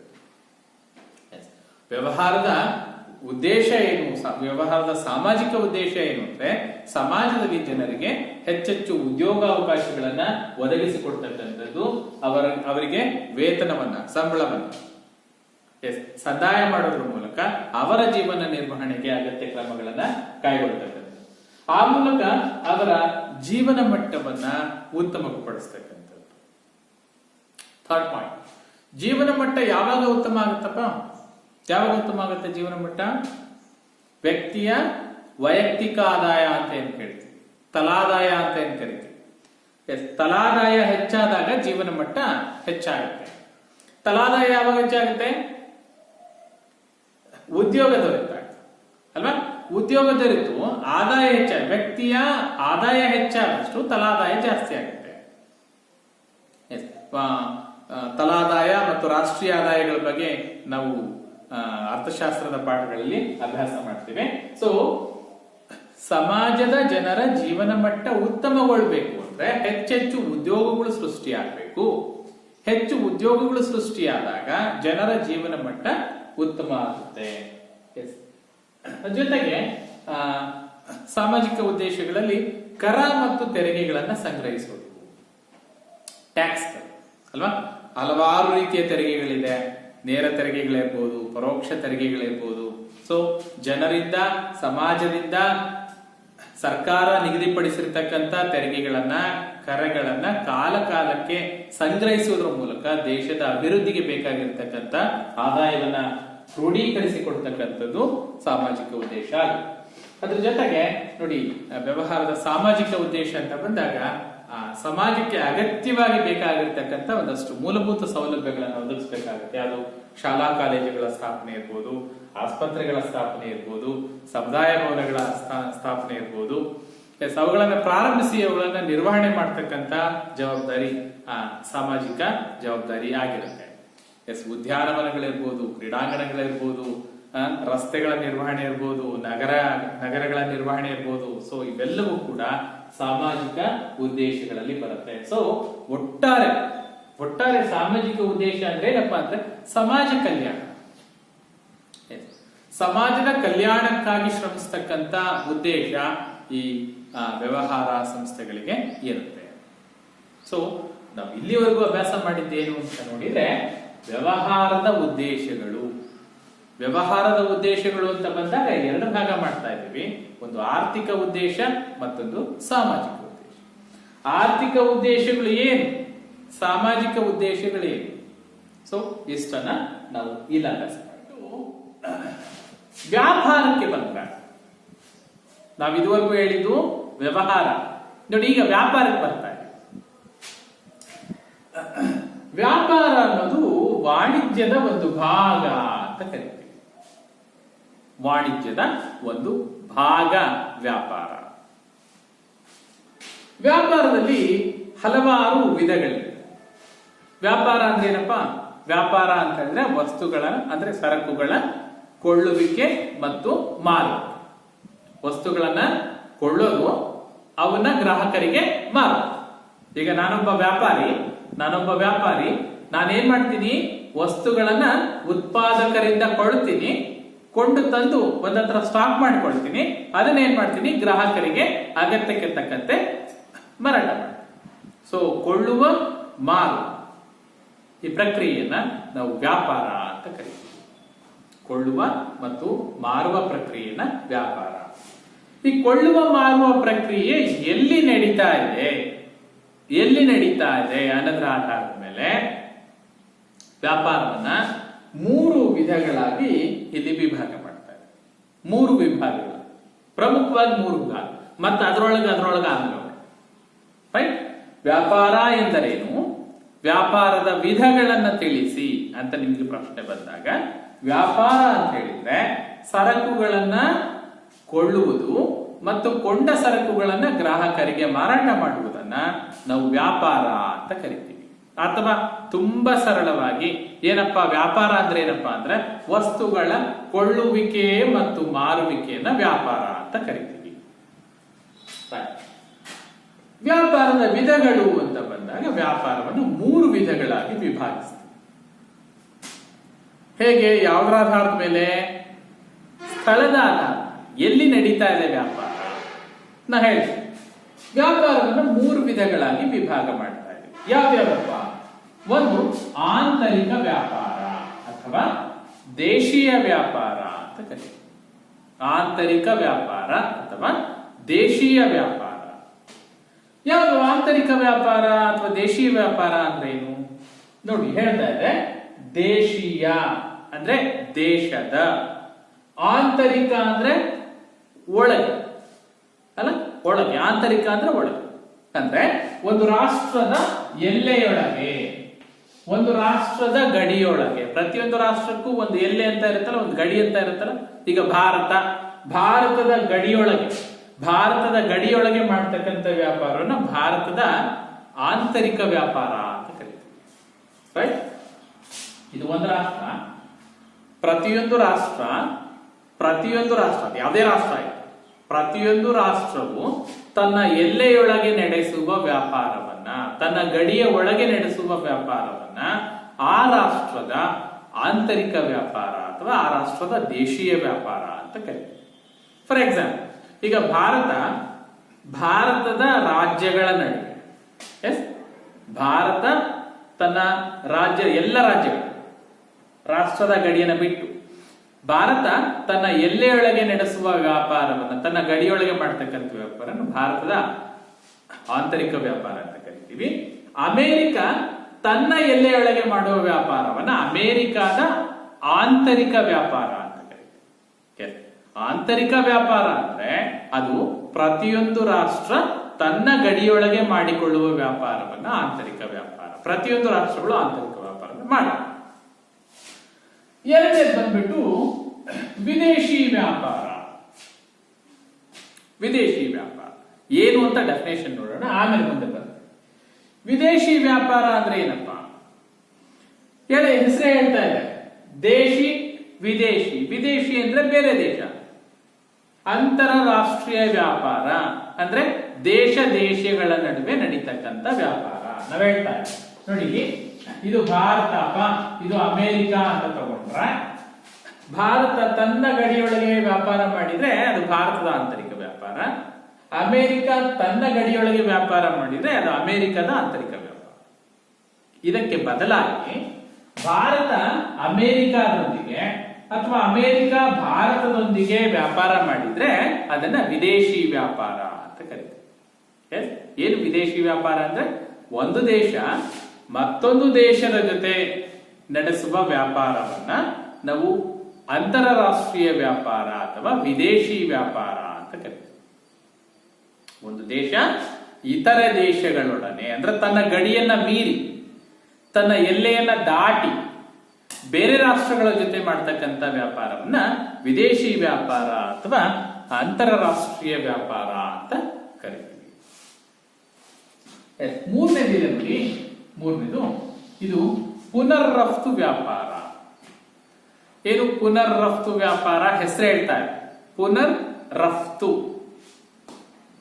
ಅಂದ್ರೆ ರಫ್ತಾಗಿದ್ದನ್ನ ಮತ್ತೊಂದ್ಸರಿ ರಫ್ತು ಮಾಡ್ತಾರೆ. ಅಂದ್ರೆ ಒಂದು ರಾಷ್ಟ್ರ ಬೇರೊಂದು ರಾಷ್ಟ್ರದಿಂದ ಸರಕುಗಳನ್ನ ಪಡ್ಕೊಂಡು ಮತ್ತೊಂದು ರಾಷ್ಟ್ರಕ್ಕೆ ಸರಕುಗಳನ್ನ ಕಳಿಸ್ಕೊಟ್ರೆ ಅದನ್ನ ಪುನರ್ ರಫ್ತು ಅಂತ ಕರೀತಾರೆ. ಇಲ್ಲಿ ಇಂಗ್ಲೆಂಡ್ ಅಂತ ಇದೆ, ರೈಟ್? ಇಂಗ್ಲೆಂಡ್ ಸುಮ್ಮನೆ ಎಕ್ಸಾಂಪಲ್ ನಿಮ್ಗೆ ಅರ್ಥ ಆಗ್ಬೇಕಲ್ಲ. ಈಗ ಅಮೆರಿಕ ಇದೆ, ಅಮೆರಿಕನೇ ತಗೊಂಡ್ಬೇಡ, ರೈಟ್? ಅಮೆರಿಕ ಏನ್ ಮಾಡುತ್ತೆ, ಭಾರತದಿಂದ ಸರಕುಗಳನ್ನು ತಾನು ತರಿಸ್ಕೊಂಡು ಭಾರತದಿಂದ ತಾನು ಪಡೆದ ವಸ್ತುಗಳನ್ನ ಇಂಗ್ಲೆಂಡಿಗೆ ರಫ್ತು ಮಾಡಿದ್ರೆ ಇದು ಪುನರ್ ರಫ್ತು. ಎಲ್ಲಿಂದ ರಫ್ತಾಗಿತ್ತು? ಭಾರತದಿಂದ ಅಮೆರಿಕಕ್ಕೆ ರಫ್ತಾಗಿತ್ತು. ಆ ವಸ್ತುಗಳನ್ನೇ ಅಮೆರಿಕ ಇಂಗ್ಲೆಂಡಿಗೆ ರಫ್ತು ಮಾಡ್ತು ಅಂದ್ರೆ ಅದು ಪುನರ್ ರಫ್ತು ವ್ಯಾಪಾರ. ಕೆಲವೊಂದು ರಾಷ್ಟ್ರಗಳು ಲಾಭ ಗಳಿಕೆ ಉದ್ದೇಶದಿಂದ ಈ ಪುನರ್ ರಫ್ತು ವ್ಯಾಪಾರ ಮಾಡು. ಹಲವಾರು ಸಂದರ್ಭದಲ್ಲಿ ಈಗ ಒಂದು ರಾಷ್ಟ್ರ ಮತ್ತೊಂದು ರಾಷ್ಟ್ರ ಸಂಬಂಧ ಸರಿ ಇಲ್ಲ, ವ್ಯಾಪಾರ ನಡೀತಾ ಇಲ್ಲ ಅಂತಾದಾಗ ಅನಿವಾರ್ಯವಾಗಿ ಏನ್ ಮಾಡ್ಬೋದು, ಈಗ ಅಮೆರಿಕ ಭಾರತ ಚೆನ್ನಾಗಿದೆ, ಅಮೆರಿಕ ಇಂಗ್ಲೆಂಡ್ ಚೆನ್ನಾಗಿಲ್ಲ ಅಂತಾದಾಗ ಇಂಗ್ಲೆಂಡ್ ಅಮೆರಿಕ ಭಾರತದಿಂದ ಸರಕುಗಳನ್ನ ತರಿಸ್ಕೊಳ್ಳಿಕ್ಕೆ ಆಗಲ್ಲ ಅನ್ನೋ ಸಂದರ್ಭಗಳಲ್ಲಿ ಏನ್ ಮಾಡುತ್ತೆ, ಇಂಗ್ಲೆಂಡ್ ಅಮೆರಿಕಾಗೆ ಬೇಡಿಕೆ ಇಡುತ್ತೆ, ಅಮೆರಿಕ ಏನ್ ಮಾಡುತ್ತೆ, ಭಾರತದಿಂದ ಸರಕುಗಳನ್ನ ತರಿಸ್ಕೊಂಡು ಇಂಗ್ಲೆಂಡ್ಗೆ ಕಳಿಸುತ್ತೆ. ನೇರವಾಗಿ ಭಾರತದಿಂದ ಇಂಗ್ಲೆಂಡ್ಗೆ ಹೋಗೋದ್ರ ಬದಲಾಗಿ ಅಮೆರಿಕಾಗ ಹೋಗಿ ಅಮೆರಿಕದಿಂದ ಇಂಗ್ಲೆಂಡ್, ಅದನ್ನ ನಾವು ಪುನರ್ ರಫ್ತು ವ್ಯಾಪಾರ ಅಂತ ಕರಿತೀವಿ. ಪ್ರಪಂಚದಲ್ಲಿ ಈ ಪುನರ್ ರಫ್ತು ವ್ಯಾಪಾರಕ್ಕೆ ಬಹಳ ಪ್ರಸಿದ್ಧವಾಗಿರ್ತಕ್ಕಂಥ ರಾಷ್ಟ್ರ ಅಂದ್ರೆ ಅದು ಸ್ವಿಟ್ಜರ್ಲ್ಯಾಂಡ್ ಅಂತ ಹೇಳ್ತೀವಿ. ಸ್ವಿಟ್ಜರ್ಲ್ಯಾಂಡ್ ಪುನರ್ ರಫ್ತು ವ್ಯಾಪಾರಕ್ಕೆ ಪ್ರಾಮುಖ್ಯತೆಯನ್ನು ಪಡ್ಕೊಂಡಿದೆ. ಸೊ ಇದಿಷ್ಟು ವ್ಯಾಪಾರದ ವಿಧಗಳು. ವ್ಯಾಪಾರ ಎಂದರೇನು, ವ್ಯಾಪಾರದ ವಿಧಗಳನ್ನ ತಿಳಿಸಿ ಅಂತ ಬಂದಾಗ ಈ 3 ವಿಧಗಳನ್ನ ಬರೀಬೇಕು. ಯಾವ್ದಾದ್ರು ಒಂದನ್ನೇ ನೆನಪಿಟ್ಕೊಳ್ಳಿ. ಅಂದ್ರೆ ಇಲ್ಲಿ ಆಂತರಿಕ, ದೇಶೀಯ ವ್ಯಾಪಾರ 2 ಹೆಸರು ಕೊಟ್ಟಿದ್ದೀವಿ, ಯಾವ್ದಾದ್ರು ಒಂದನ್ನೇ. ಆಂತರಿಕ, ಅಂತಾರಾಷ್ಟ್ರೀಯ ನೆನಪಿಟ್ಕೊಳ್ಳಿ, ಅಥವಾ ದೇಶೀಯ ವ್ಯಾಪಾರ, ವಿದೇಶಿ ವ್ಯಾಪಾರ ಅಂತ ರೈಟ್. ಐ ಥಿಂಕ್ ಬೆಟರ್ ಅಂತ ಹೇಳಿದ್ರೆ ದೇಶೀಯ ವ್ಯಾಪಾರ, ವಿದೇಶಿ ವ್ಯಾಪಾರ, ಪುನರ್ ರಫ್ತು ವ್ಯಾಪಾರ. ಸೊ 3 ರೀತಿಯ ವ್ಯಾಪಾರಗಳನ್ನ ನೆನಪಿಟ್ಕೊಳ್ಳಿ. ಈಗ ಒಂದೊಂದಾಗಿ ಬಂದ್ಬೇಡ, ಒಂದೊಂದಾಗಿ ಅಂತಂದ್ರೆ ನಾನು ಜಸ್ಟ್ ಇವಕ್ಕೆ ಡೆಫಿನೇಷನ್ ಹೇಳಿದ್ದೀನಿ. ಈಗ ಮೊದಲನೇದಾಗಿ ಬರ್ತದೆ, ಮೊದಲನೇ ಯಾವುದು, ದೇಶೀಯ ವ್ಯಾಪಾರ. ಆಂತರಿಕ ವ್ಯಾಪಾರಕ್ಕೆ ಬಂದ್ಬಿಡಿ. ಏನಪ್ಪ ಆಂತರಿಕ ವ್ಯಾಪಾರ ಅಂದ್ರೆ, ದೇಶೀಯ ವ್ಯಾಪಾರ ಅಂದ್ರೆ ನೋಡಿ, ದೇಶೀಯ ವ್ಯಾಪಾರ ಅಂದ್ರೆ ಒಂದು ದೇಶ ತನ್ನ ಎಲ್ಲೆಯೊಳಗೆ ಮಾಡುವ ವ್ಯಾಪಾರ, ಒಂದು ದೇಶ ತನ್ನ ಗಡಿಯೊಳಗೆ ಮಾಡುವ ವ್ಯಾಪಾರವನ್ನು ನಡೆಸುವ ವ್ಯಾಪಾರವನ್ನು ನಾವು ಆಂತರಿಕ ವ್ಯಾಪಾರ ಅಂತ ಕರಿತೀವಿ ಅಥವಾ ದೇಶೀಯ ವ್ಯಾಪಾರ ಅಂತ ಕರಿತೀವಿ. ಈ ದೇಶೀಯ ವ್ಯಾಪಾರದಲ್ಲಿ ಮತ್ತೆ ಎರಡು ವಿಧ, ದೇಶೀಯ ವ್ಯಾಪಾರದಲ್ಲಿ ಮತ್ತೆ ಎರಡು ವಿಧಗಳನ್ನ ಗುರುತಿಸ್ತೀವಿ. ಯಾವುದು ಎರಡು ವಿಧಗಳು? ಯಾವ್ದು ಎರಡು ವಿಧಗಳು ಅಂತ ನೋಡಿದ್ರೆ, ಒಂದು ಸಗಟು ವ್ಯಾಪಾರ, ಇನ್ನೊಂದು ಚಿಲ್ಲರೆ ವ್ಯಾಪಾರ. ಒಂದು ಸಗಟು ವ್ಯಾಪಾರ, ಮತ್ತೊಂದು ಚಿಲ್ಲರೆ ವ್ಯಾಪಾರ. ಏನು ಸಗಟು ವ್ಯಾಪಾರ ಅಂದ್ರೆ ಏನು, ಚಿಲ್ಲರೆ ವ್ಯಾಪಾರ ನೋಡಿ. ಸಗಟು ವ್ಯಾಪಾರ ಅಂತ ಹೇಳಿದ್ರೆ ಉತ್ಪಾದಕರಿಂದ, ಈಗ ಒಂದು ಕಂಪನಿ ಇದೆ ಅಂತ ಹೇಳಿದ್ರೆ, ಒಂದು ಕಂಪನಿ ತನ್ನ ಪ್ರಾಡಕ್ಟ್ಸ್ ಅನ್ನ, ತನ್ನ ಉತ್ಪನ್ನಗಳನ್ನ ಮಾರಾಟ ಮಾಡಲಿಕ್ಕೆ ಪ್ರತಿಯೊಂದು ಜಿಲ್ಲೆಯಲ್ಲೂ ಕೂಡ ಒಬ್ಬ ಡೀಲರ್ಸ್ ಅಂತ ಇರ್ತಾರೆ. ಪ್ರತಿಯೊಂದು ಜಿಲ್ಲೆ ಆದ್ರೆ ಎಷ್ಟು ಬೇಡಿಕೆ ಇದೆ ಅನ್ನೋದ್ರ ಮೇಲೆ ಡೀಲರ್ಸ್ ಎಷ್ಟು ಜನ ಇದ್ದಾರೆ ಅನ್ನೋದು ಡಿಪೆಂಡ್ ಆಗುತ್ತೆ ಬಿಡಿ. ಪ್ರತಿಯೊಂದು ಜಿಲ್ಲಾ ಕೇಂದ್ರಕ್ಕೆ ಒಬ್ಬ ಡೀಲರ್ ಇದ್ದಾನೆ ಅಂತ ಇಟ್ಕೊಂಡು, ರೈಟ್, ಕಂಪನಿಯಿಂದ ಒಬ್ಬ ಡೀಲರ್ ಗಳನ್ನ ನೇಮಿಸಿರ್ತಾರೆ. ಆ ಡೀಲರ್ಸ್ ಮುಖಾಂತರ ಆ ವಸ್ತುಗಳನ್ನ ತಮ್ಮ ಉತ್ಪನ್ನಗಳನ್ನ ಮಾರ್ಕೆಟಿಂಗ್ ಮಾಡ್ತಾ ಇರ್ತಾರೆ. ಸೊ ಸಗಟು ವ್ಯಾಪಾರಿಗಳು ಏನ್ ಮಾಡ್ತಾರೆ ಅಂದ್ರೆ, ಕಂಪನಿಯಿಂದ ನೇರವಾಗಾದ್ರೂ ವಸ್ತುಗಳನ್ನ ತರಿಸ್ಕೊಳ್ಬಹುದು ಅಥವಾ ಡೀಲರ್ಗಳ ಮೂಲಕ ವಸ್ತುಗಳನ್ನ ತರಿಸ್ಕೊಳ್ಬಹುದು. ಆದ್ರೆ ತರಿಸ್ಕೊಳ್ಳೋ ಪ್ರಮಾಣ ಎಷ್ಟಿರುತ್ತೆ ಅಂದ್ರೆ ತುಂಬಾ ದೊಡ್ಡದಾಗಿರುತ್ತೆ ಅಂದ್ರೆ ದೊಡ್ಡ ಪ್ರಮಾಣದಲ್ಲಿ ವಸ್ತುಗಳನ್ನ ತರಿಸ್ಕೊಳ್ತಾರೆ. ಹೇಗೆ ದೊಡ್ಡ ಪ್ರಮಾಣದಲ್ಲಿ? ಫಾರ್ ಎಕ್ಸಾಂಪಲ್ ನಿಮ್ಗೆ ಹೇಳೋದಾದ್ರೆ, ನಿಮಗೆ ಸಗಟು ವ್ಯಾಪಾರ ಅಂದ್ರೆ ಅರ್ಥ ಆಗದೆ ಇರ್ಬೋದು. ಈ ಹೋಲ್ಸೇಲ್ ಡೀಲರ್ಸ್ ಅಂತ ಕೇಳಿದ್ರೆ ಗೊತ್ತಾಗ್ತದೆ. ಹೋಲ್ಸೇಲ್ ಅಂದ್ರೆ ಗೊತ್ತಾಗುತ್ತೆ ಬೇಗ. ನೀವು ನಗರ ಪ್ರದೇಶಗಳಿಗೆ ಹೋದ್ರೆ ಬೋರ್ಡ್ ಹಾಕೊಂಡಿರ್ತಾರೆ ಹೋಲ್ಸೇಲ್ ಡೀಲರ್ಸ್ ಅಂತ ಅಲ್ವಾ. ಸಗಟು ವ್ಯಾಪಾರಿ ಅಂತ ಹಾಕೊಂಡಿರಲ್ಲ, ಗೊತ್ತಾಗಲ್ಲ ಬೇಗ. ಹೋಲ್ಸೇಲ್ ಅಂತಂದ್ರೆ ಅಲ್ಲೇನ್ ಮಾಡ್ತಾರೆ, ನಮಗೆ ರಿಟೇಲ್ ಆಗಿ ಕೊಡಲ್ಲ. ನಮ್ಮ ಹಳ್ಳಿಗಳಲ್ಲಿ ಇರುತ್ತೆ ನೋಡಿ ಅಂಗಡಿಗಳು ಅಲ್ವಾ, ಒಂದ್ ಅರ್ಧ ಕೆಜಿ ಸಕ್ಕರೆ ಕೊಡು, ಒಂದ್ 1/4 ಕೆಜಿ ಬೇಳೆ ಕೊಡು ಅಂದ್ರೆ ಕೊಡ್ತಾರೆ ಅಲ್ವಾ. ಹೋಲ್ಸೇಲ್ ಡೀಲರ್ಗಳ ಹತ್ರ ಹಾಗಲ್ಲ. ಅವ್ರೇನ್ ಮಾಡ್ತಾರೆ ಅಂತ ಹೇಳಿದ್ರೆ, ದೊಡ್ಡ ಪ್ರಮಾಣದಲ್ಲಿ ಸರಕುಗಳನ್ನ ತರಿಸ್ಕೊಳ್ತಾರೆ, ಹಾಗೆ ದೊಡ್ಡ ಪ್ರಮಾಣದಲ್ಲಿ ಕೊಡ್ತಾರೆ. ಫಾರ್ ಎಕ್ಸಾಂಪಲ್, ಈಗ ಅವರು ಲೋಡ್ ಗಟ್ಲೆ, ಬಾಕ್ಸ್ ಗಟ್ಲೆ ಸೋಪ್ಗಳನ್ನು ತರಿಸ್ಕೊಳ್ತಾರೆ, ರೈಟ್. ಈ ಚಿಲ್ಲರೆ ವ್ಯಾಪಾರಿಗಳು ಇರ್ತಾರೆ ನೋಡಿ, ಈ ಚಿಲ್ಲರೆ ವ್ಯಾಪಾರಿಗಳಿಗೆ ಸುಮಾರು ಒಂದು 100 ಬಾಕ್ಸ್ ಸೋಪ್ ಅನ್ನ ಆರ್ಡರ್ ಮಾಡಿ ತರಿಸ್ಕೊಂಡಿರ್ತಾರೆ ಸಗಟು ವ್ಯಾಪಾರಿ. ಅವನೇನ್ ಮಾಡ್ತಾನೆ, ಚಿಲ್ಲರೆ ವ್ಯಾಪಾರಿಗಳಿಗೆ 1 ಬಾಕ್ಸೋ 2 ಬಾಕ್ಸೋ 5 ಬಾಕ್ಸೋ ಎಷ್ಟು ಕೇಳ್ತಾರೆ ಬಾಕ್ಸ್ ಗಟ್ಲೆ ಕೊಡ್ತಾರೆ, ರೈಟ್. ಸಗಟು ವ್ಯಾಪಾರಿಗಳಿಗೆ ಲಾಭದ ಪ್ರಮಾಣ ಕಡಿಮೆ, ಆದ್ರೆ ವ್ಯಾಪಾರ ಜಾಸ್ತಿ ಇರುತ್ತೆ, ಅವನಿಗೆ ಜಾಸ್ತಿ ಹಣ ಸಿಗುತ್ತೆ, ಲಾಭ. ನಾ ಹೇಳಿದ್ನಲ್ಲ, 100 ಬಾಕ್ಸ್ ಗಟ್ಲೆ ಇಳಿಸ್ಕೊಳ್ತಾನೆ. ಅವನೇನ್ ಮಾಡ್ತಾನೆ, ಚಿಲ್ಲರೆ ವ್ಯಾಪಾರಿಗಳಿಗೆ 1 ಬಾಕ್ಸ್ 2 ಬಾಕ್ಸ್ 3 ಬಾಕ್ಸ್ ಅಲ್ವಾ, 5 ಬಾಕ್ಸ್ 10 ಬಾಕ್ಸ್ ಎಷ್ಟು ಬಾಕ್ಸ್ ಕೇಳ್ತಾರೋ ಬಾಕ್ಸ್ ಗಟ್ಲೆ ಸೋಪ್ ಕೊಡ್ತಾನೆ. ಈ ಚಿಲ್ಲರೆ ವ್ಯಾಪಾರಿಗಳು ಏನ್ ಮಾಡ್ತಾರೆ, ಸಗಟು ವ್ಯಾಪಾರಿ ಹತ್ರ ಬಾಕ್ಸ್ ಗಟ್ಲೆ ತಗೊಂಬಂದು ಸೋಪ್ಗಳನ್ನ ನಮಗೆ ಏನ್ ಮಾಡ್ತಾರೆ, ಚಿಲ್ಲರಿಯಾಗಿ. ನಾನ್ ಬಾಕ್ಸ್ ಗಟ್ಲೆ, ಒಂದ್ ಬಾಕ್ಸ್ ಅಲ್ಲಿ 50 ಸೋಪ್ ಇರುತ್ತೆ ಅಂದ್ರೆ ಅಥವಾ 100 ಸೋಪ್ ಇರುತ್ತೆ ಅಂದ್ರೆ ನಾನು ಅಷ್ಟಾಗಿ ತಗೊಂಡು ಏನ್ ಮಾಡ್ತೀನಿ ಅಲ್ವಾ. ನಾನೇನ್ ಮಾಡ್ತೀನಿ, ನನಗೆ 5 ಸೋಪು 10 ಸೋಪು ಎಷ್ಟು ಬೇಕಾಗಿರುತ್ತೆ ಅಷ್ಟನ್ನಷ್ಟೇ ಕೇಳಿ. ಅವ್ರೇನ್ ಮಾಡ್ತೇನೆ, ಬಾಕ್ಸ್ ಓಪನ್ ಮಾಡಿ 1 ಅಂದ್ರೆ 1, 2 ಅಂದ್ರೆ 2, 5 ಅಂದ್ರೆ 5, ನಾವೆಷ್ಟು ಕೇಳ್ತೀವಿ ಅಷ್ಟು ಕೊಡ್ತೀವಿ. ಅದು ಚಿಲ್ಲರೆ ವ್ಯಾಪಾರ. ಸಗಟು ವ್ಯಾಪಾರಿ ಅಂತ ಹೇಳಿದ್ರೆ ಉತ್ಪಾದಕರಿಂದ ಅಥವಾ ಡೀಲರ್ಗಳಿಂದ ದೊಡ್ಡ ಪ್ರಮಾಣದಲ್ಲಿ ಸರಕುಗಳನ್ನ ಕೊಂಡು ತಂದು ಚಿಲ್ಲರೆ ವ್ಯಾಪಾರಿಗಳಿಗೆ ಅವುಗಳನ್ನ ಮಾರಾಟ ಮಾಡ್ತಾರೆ. ಆದ್ರೆ ಸಗಟು ವ್ಯಾಪಾರಿಗಳ ಲಾಭದ ದರ ಕಡಿಮೆ ಇರುತ್ತೆ. ಅವರಿಗೆ ಈ ಮೈನ್ ರೋಡ್ಗಳ ಪಕ್ಕದಲ್ಲಿ ಜನವಸತಿ ಇರೋ ಪ್ರದೇಶದಲ್ಲೇ ಮಳಿಗೆಗಳಿರ್ಬೇಕು ಅಂತ ಏನಿಲ್ಲ, ಸುಮ್ಮನೆ ಗೋಡೌನ್ ಮಾಡ್ಕೊಂಡಿರ್ತಾರೆ ಅಷ್ಟೇ ಅಲ್ವಾ. ಆ ಗೋಡೌನ್ಗಳಲ್ಲಿ ಅವ್ರು ಟರ್ನ್ ಓವರ್ ಮಾಡ್ತಾ ಇರ್ತಾರೆ, ಲಾರಿಗಳಲ್ಲಿ ಬರ್ತಾ ಇರುತ್ತೆ, ಗೋಡೌನ್ ಅಲ್ಲಿ ಇಳಿಸ್ತಾ ಇರ್ತಾನೆ, ಈ ಕಡೆ ಅದನ್ನ ಕೊಡ್ತಾ ಇರ್ತಾರೆ. ಸೊ ಇದು ಸಗಟು ವ್ಯಾಪಾರ. ಸೊ ಸಗಟು ವ್ಯಾಪಾರ ಅಂತಕ್ಕಂಥದ್ದು ದೊಡ್ಡ ಪ್ರಮಾಣದಲ್ಲಿ ಆಗುತ್ತೆ. ಸಗಟು ವ್ಯಾಪಾರಿಗಳು ಯಾರಿಗೆ ನೆರವು ನೀಡ್ತಾರೆ ಅಂದ್ರೆ ಚಿಲ್ಲರೆ ವ್ಯಾಪಾರಿಗಳು.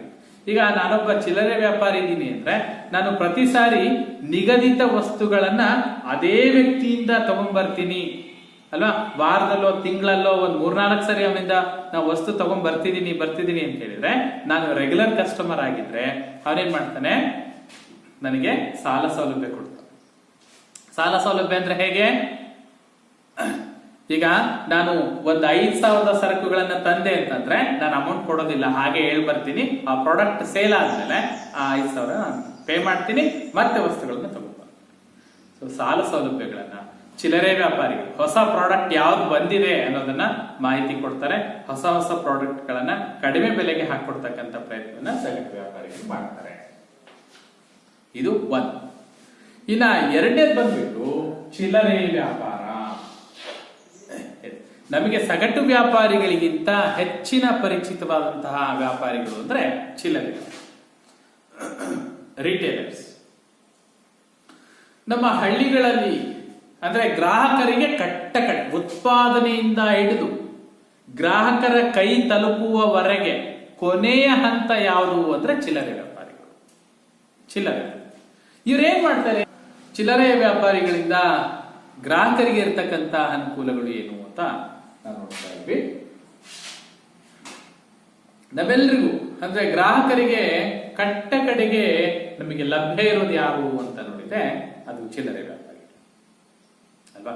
ನಾವೆಲ್ಲರೂ ಮನೆಗಳಿಗೆ ತುರ್ತಾಗಿ ಏನಾದ್ರು ಅಗತ್ಯತೆಗಳು ಬಂದಾಗ, ಅನಿವಾರ್ಯವಾಗಿ ಏನೋ ಬೇಕಾಯ್ತು ಅಂತಂದಾಗ ನಾವು ಎಲ್ಲಿ ಹೋಗ್ತೀವಿ ಅಂತ ಇದ್ರೆ ಸಮೀಪದಲ್ಲಿ ಯಾವ್ದು ಅಂಗಡಿ ಇರುತ್ತೋ ಆ ಅಂಗಡಿಗೆ ಹೋಗ್ತೀವಿ ಅಲ್ವಾ. ಗ್ರಾಮೀಣ ಪ್ರದೇಶಗಳಲ್ಲಿ ಚಿಲ್ಲರೆ ವ್ಯಾಪಾರಿಗಳೇ ಹೆಚ್ಚಾಗಿರ್ತಕ್ಕಂಥ. ಚಿಲ್ಲರೆ ವ್ಯಾಪಾರಿಗಳಿಂದ ಹಲವಾರು ರೀತಿಯ ಅನುಕೂಲಗಳಿವೆ.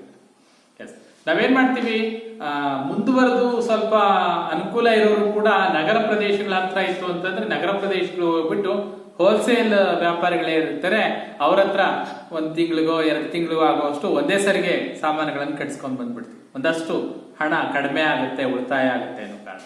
ಆದ್ರೆ ಅನಿವಾರ್ಯವಾಗಿ ಕೆಲವೊಂದು ವಸ್ತುಗಳು ಖಾಲಿ ಆಗ್ಬಿಟ್ಟಿರುತ್ತೆ, ಬೇಕಾಗಿರುತ್ತೆ. ಅಥವಾ 3-4 ಸಾವಿರ ಅಥವಾ 5,000 6,000 ಖರ್ಚು ಮಾಡಿ ಒಂದೇ ಸಾರಿ 2 ತಿಂಗಳಿಗೆ ರೇಷನ್ ತರೋ ಸಾಮರ್ಥ್ಯ ಇಲ್ಲ ನಮಗೆ.